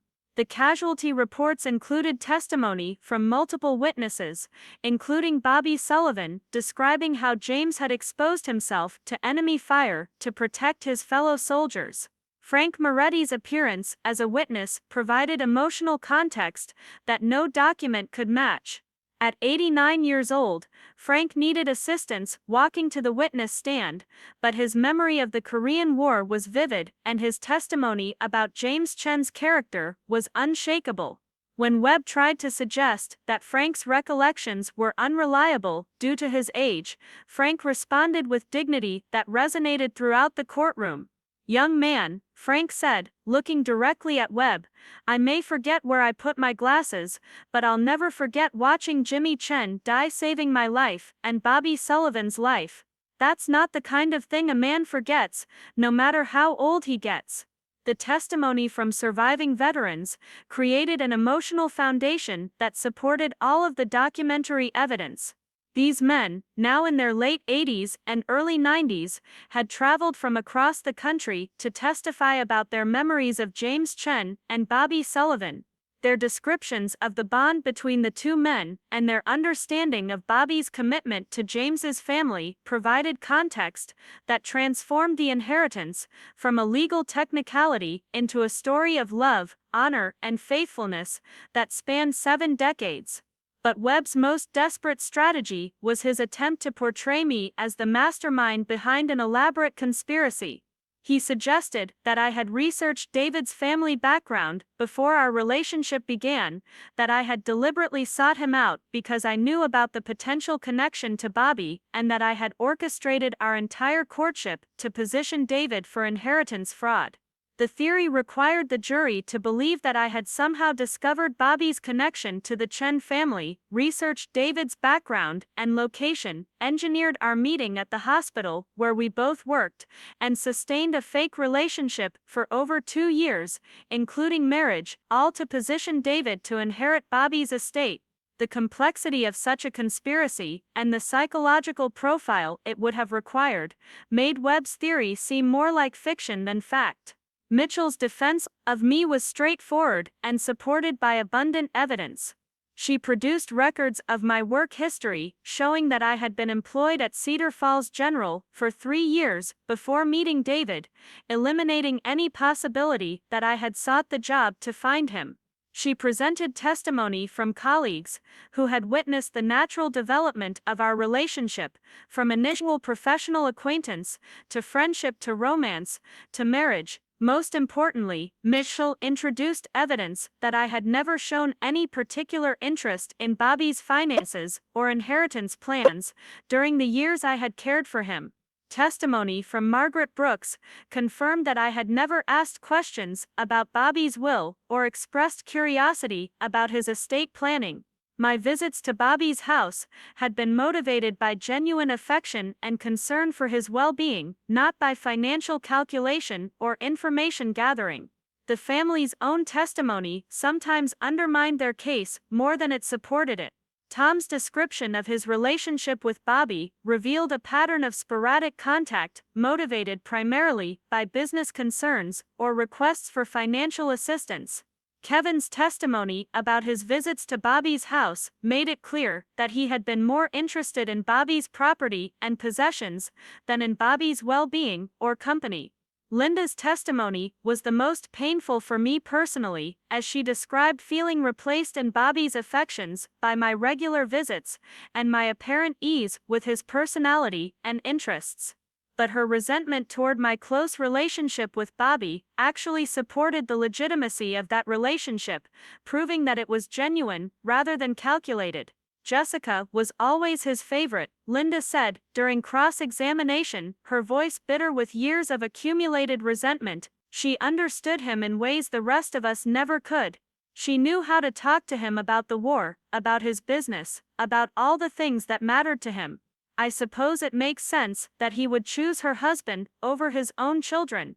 The irony of Linda's testimony was that it confirmed Bobby's assessment of family character while revealing her own lack of insight into what had made my relationship with Bobby meaningful. I had connected with Bobby not because I was calculating or manipulative, but because I had genuinely cared about his experiences, his values, and his well-being. The family had seen my closeness with Bobby as a threat to their inheritance expectations, rather than as an expression of love and respect. Ashley's testimony revealed similar patterns of self-interest disguised as family concern.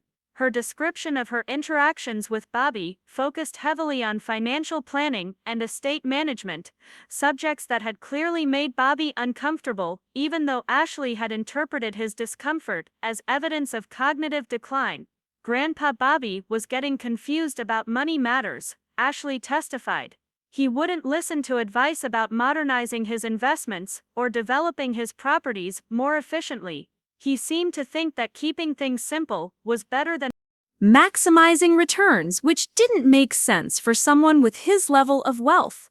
Mitchell's cross-examination revealed that Ashley's advice had consistently focused on strategies that would have increased the value of Bobby's estate at the time of his death, presumably for the benefit of his heirs, rather than arrangements that would have improved Bobby's quality of life during his remaining years. Ashley's testimony inadvertently demonstrated that she had viewed Bobby's wealth as her inheritance long before his death, and that she had been frustrated by his refusal to manage his finances in ways that would have benefited her expectations. The trial's turning point came when Webb made the strategic error of calling David as a hostile witness, apparently believing that he could expose contradictions in David's story or provoke him into admissions that would support the fraud allegations. But David's testimony was calm, consistent, and obviously truthful. His description of growing up without knowledge of Bobby's assistance, his genuine surprise at learning about the inheritance, and his commitment to using the wealth responsibly created exactly the impression that Bobby's will had suggested it would. "I never asked for this inheritance," David testified when Webb pressed him about his motivations for accepting Bobby's bequest. "I didn't know it existed until the will was read. But now that I understand what Mr. Sullivan was trying to do, I feel an obligation to honor his wishes and his memory. He believed that I would use this wealth the way my father would have used it, to help people who need help. That's what I intend to do." Webb's attempts to portray David as greedy or calculating fell flat because David's career choices and lifestyle contradicted those characterizations. David had chosen nursing over more lucrative professions, had consistently volunteered for additional shifts to help understaffed departments, and had never shown any interest in wealth or luxury.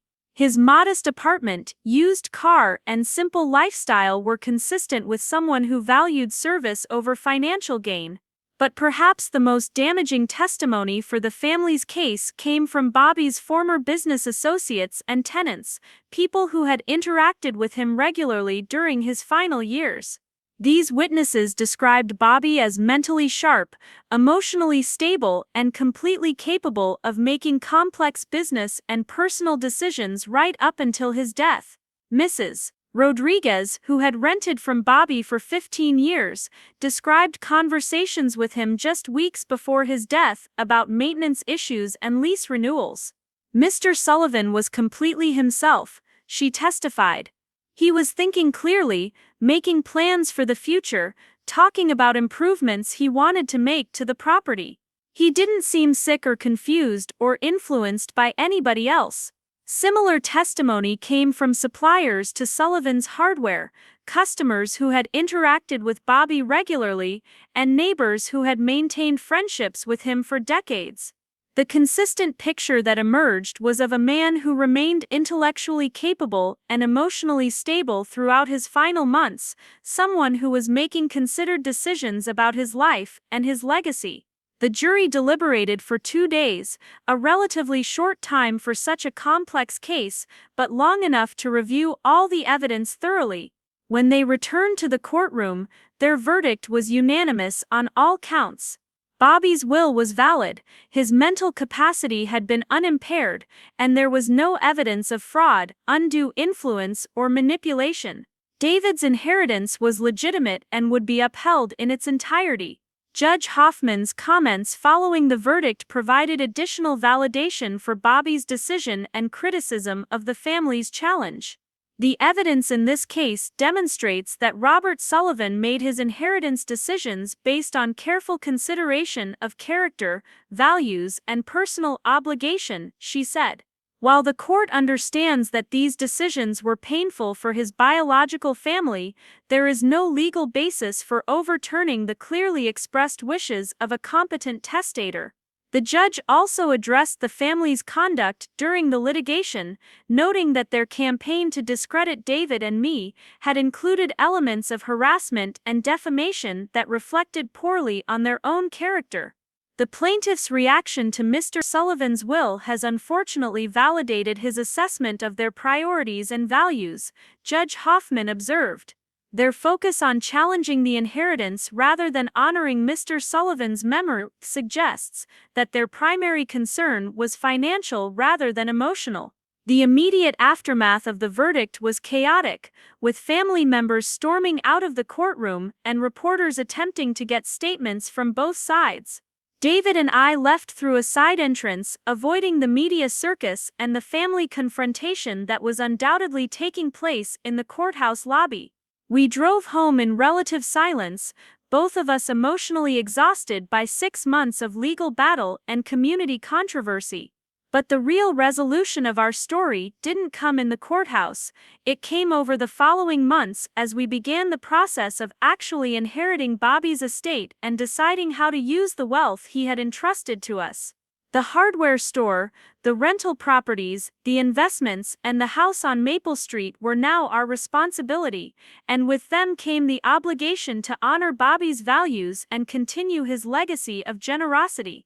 Our first decision was about the hardware store, which had been Bobby's pride and joy for over 60 years. We could have sold it immediately and invested the proceeds, but that would have eliminated dozens of jobs and closed a business that served as a community gathering place for contractors, homeowners, and people who needed help with repairs and projects. Instead, we hired Bobby's longtime assistant manager to run the store while we learned the business ourselves, ensuring that it would continue to operate according to Bobby's principles of fair pricing, quality service, and community support. The rental properties presented similar challenges and opportunities. We could have raised rents to market rates, evicted tenants who were behind on payments, or sold the properties to developers who would have torn them down for more profitable projects. Instead, we maintained Bobby's approach of providing affordable housing for working-class families, keeping rents reasonable, and working with tenants who were experiencing temporary financial difficulties. But our most meaningful decision involved the establishment of the James Chen Memorial Fund, a foundation dedicated to supporting the families of military personnel killed in action. Using a significant portion of Bobby's liquid assets, we created an endowment that would provide scholarships, emergency financial assistance, and long-term support for the surviving spouses and children of fallen soldiers. The fund was designed to operate exactly as Bobby had operated in supporting David's family, providing help without publicity or recognition, focusing on practical assistance that would make a real difference in people's lives. The Memorial Fund's first recipient was a young widow from Fort Campbell, whose husband had been killed in Afghanistan, leaving her with 2 small children and no family support system. The fund paid for her nursing school tuition, provided childcare assistance while she attended classes, and helped her purchase a reliable car that she needed for work and transportation. When she graduated and found employment at a local hospital, she sent us a photograph of herself in her nursing uniform with a note that read, "Thank you for giving me the chance to build a future for my children. Your husband's father would be proud." The community's reaction to our decisions was mixed, with some people gradually accepting that we were committed to using Bobby's wealth responsibly, while others remained convinced that we were illegitimate inheritors who didn't deserve the good fortune that had come our way. But over time, our actions spoke louder than the family's accusations, and most people began to judge us based on what we actually did, rather than on the stories they had heard about how we had acquired our resources. The family never reconciled with our inheritance or with us personally. Tom, Linda, Kevin, Ashley, and Ryan maintained their belief that Bobby's will had been the result of fraud or manipulation, and they continued to view David and me as thieves who had stolen their birthright. The legal challenge had been expensive for them, and their bitterness was compounded by the financial strain of unsuccessful litigation and the loss of inheritance they had counted on for their own security. But their reaction to losing the court case revealed the character traits that Bobby had observed and that had influenced his decision to leave his wealth elsewhere. Instead of accepting the verdict and moving forward with their lives, they spent years pursuing appeals and additional legal challenges, all of which were unsuccessful, but which consumed time, money, and emotional energy that could have been directed toward more productive activities. Ryan's response was the most self-destructive, as he convinced himself that David and I owed him compensation for his stolen inheritance and began making increasingly aggressive demands for money to support his continuing legal challenges. When we refused to give him cash to fund lawsuits against us, Ryan's behavior became erratic and threatening enough that we had to obtain a restraining order to protect ourselves from harassment. Kevin and Ashley channeled their resentment into social media campaigns and community gossip that portrayed them as victims of an elaborate fraud, but their constant complaining eventually alienated even people who had initially been sympathetic to their situation. Their inability to move past the inheritance dispute and rebuild their lives demonstrated exactly the kind of character weakness that Bobby had identified and that had influenced his decision to leave his wealth to someone else. Linda's reaction was the most painful for me personally because it involved the complete termination of our mother-daughter relationship. She never forgave me for marrying David or for supporting his inheritance, and she interpreted my loyalty to my husband as a betrayal of my family and my upbringing. We attempted to maintain some contact during the first year after the trial, but every conversation eventually turned into accusations and recriminations that made any real relationship impossible. Tom was more measured in his response, but no less final in his rejection of David and me. He focused his resentment on what he saw as Bobby's fundamental betrayal of family loyalty, and he couldn't accept that Bobby's decision had been based on legitimate concerns about character and values, rather than on mental incompetence or outside manipulation. Tom's inability to acknowledge any validity in Bobby's assessment of the family's priorities made reconciliation impossible, even though he was less openly hostile than some of his relatives. The complete break with my biological family was devastating, but it was also liberating in ways I hadn't expected. For the first time in my life, I was free from the complex web of obligations, expectations, and resentments that had always characterized Sullivan family relationships. David and I could make decisions based on our own values and priorities, rather than on what would satisfy or appease relatives who had their own agendas and assumptions about how we should live. More importantly, we were able to build relationships with people who shared our commitment to service and community contribution.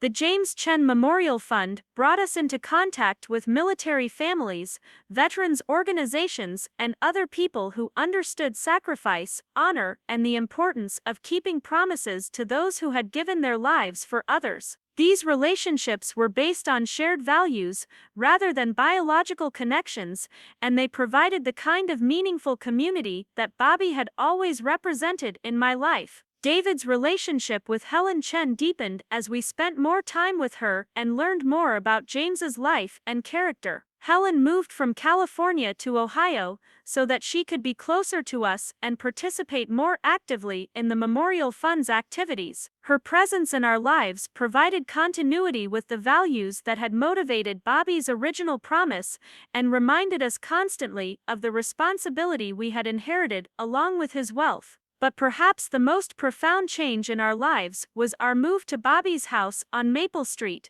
which we renovated and updated while preserving the character and history that had made it special. Living in the house where Bobby had made his plans and decisions gave us daily reminders of his values and his commitment to using wealth as a tool for helping others rather than just improving his own circumstances. The house also contained additional discoveries that continued to reveal the depth of Bobby's planning and the extent of his commitment to honoring James Chen's memory. In Bobby's basement office, we found files documenting other military families he had helped over the years, veterans who had struggled with medical bills, education costs, or housing problems that Bobby had quietly addressed without publicity or recognition. These files revealed that David's family had not been Bobby's only beneficiaries of his sense of obligation to fallen comrades. Bobby had maintained a private welfare system for dozens of families over the decades, providing assistance that had prevented foreclosures, funded college educations, and covered medical expenses that would otherwise have been devastating. The scale of his generosity was staggering, and it explained why his official estate had been smaller than some people had expected, even though his income from the hardware store and rental properties had been substantial. The discovery of Bobby's extensive charitable activities provided additional context for his decision to leave his estate to David rather than to his biological family. Bobby hadn't just been honoring a promise to James Chen, he had been ensuring that his pattern of quiet generosity would continue under someone who shared his values and his understanding of wealth as responsibility rather than privilege. As we settled into our new life and our new responsibilities, David and I often reflected on the strange series of coincidences and connections that had brought us together and led to our inheritance of Bobby's legacy. Our meeting at the hospital had seemed random at the time, but in retrospect it appeared to have been part of a larger pattern that Bobby had somehow influenced or encouraged.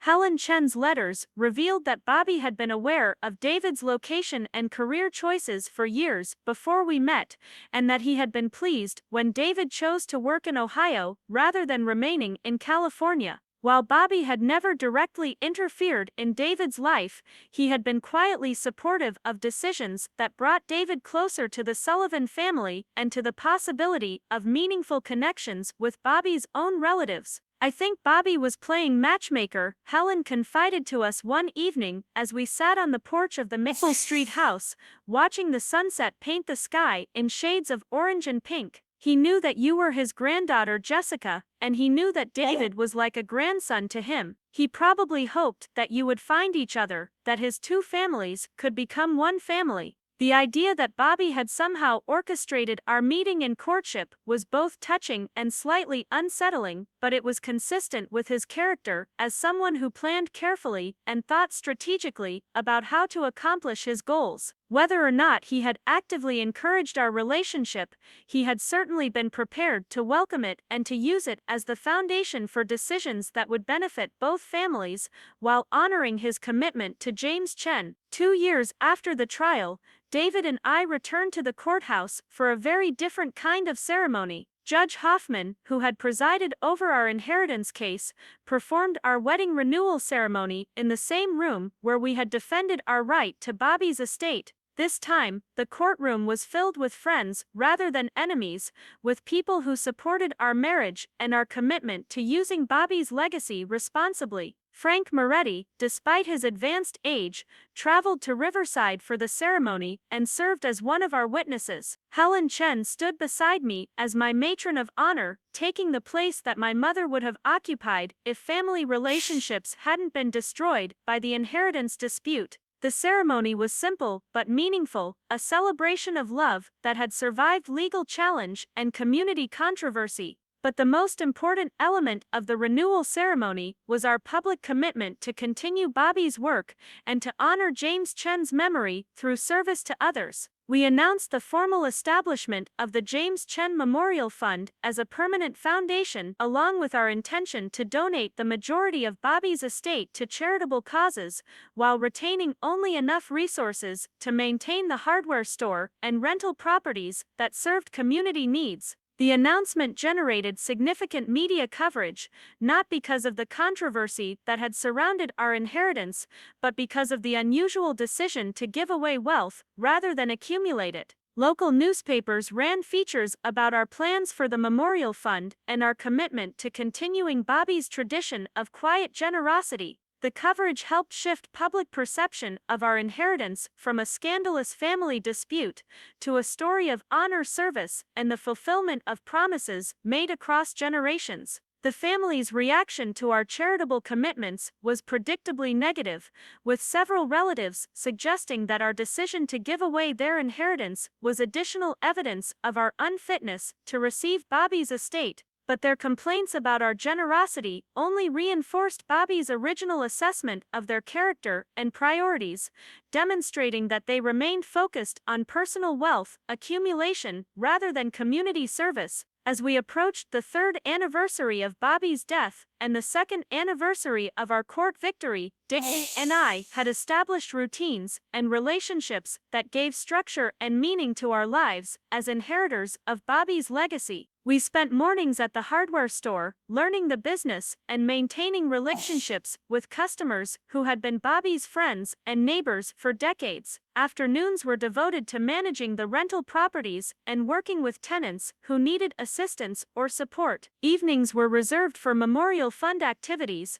reviewing applications for assistance, visiting military families who needed help, and planning events that would honor James Chen's memory while providing resources for families facing similar challenges. The work was demanding but fulfilling, providing daily reminders of why Bobby had considered wealth a responsibility rather than a privilege. But perhaps the most satisfying aspect of our new life was the sense of continuity with values and principles that transcended individual lifetimes. Bobby's commitment to James Chen had lasted for 70 years, spanning from a battlefield in Korea to a courthouse in Ohio. Our commitment to both men's memories would continue for the rest of our lives and beyond, as the Memorial Fund and other charitable activities created permanent legacies that would help people long after we were gone. The inheritance had never really been about money, despite all the legal arguments and family disputes that had focused on financial assets.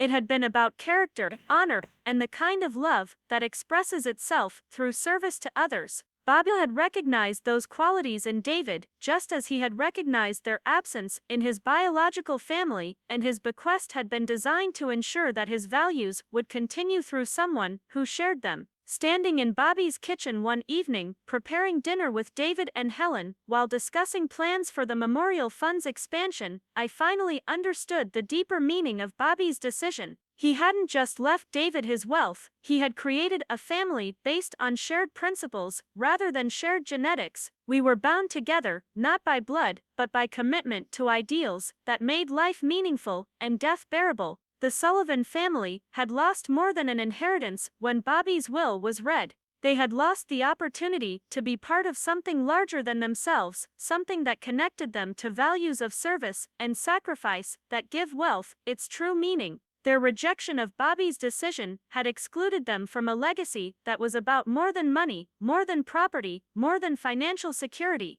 But David and I had gained more than we had inherited. We had found our purpose, our community, and our understanding of what it meant to honor those who had given their lives for others. Bobby's promise to James Chen had become our promise to both of them, and through that promise, we had discovered the kind of love that transcends death, bridges generations, and transforms inheritance from privilege into responsibility. The story that had begun with a shocking will reading had become something entirely different, a testament to the power of promises kept, values honored, and love expressed through service. Bobby Sullivan and James Chen had both been dead for years, but their friendship and their principles continued to shape lives, help families, and create hope for people who needed it most. That was the real inheritance, the one that could never be challenged in court or diminished by family disputes. It was the inheritance of character, and it would last forever. Up next, you've got 2 more standout stories right on your screen. If this one hit the mark, you won't want to pass these up. Just click and check them out.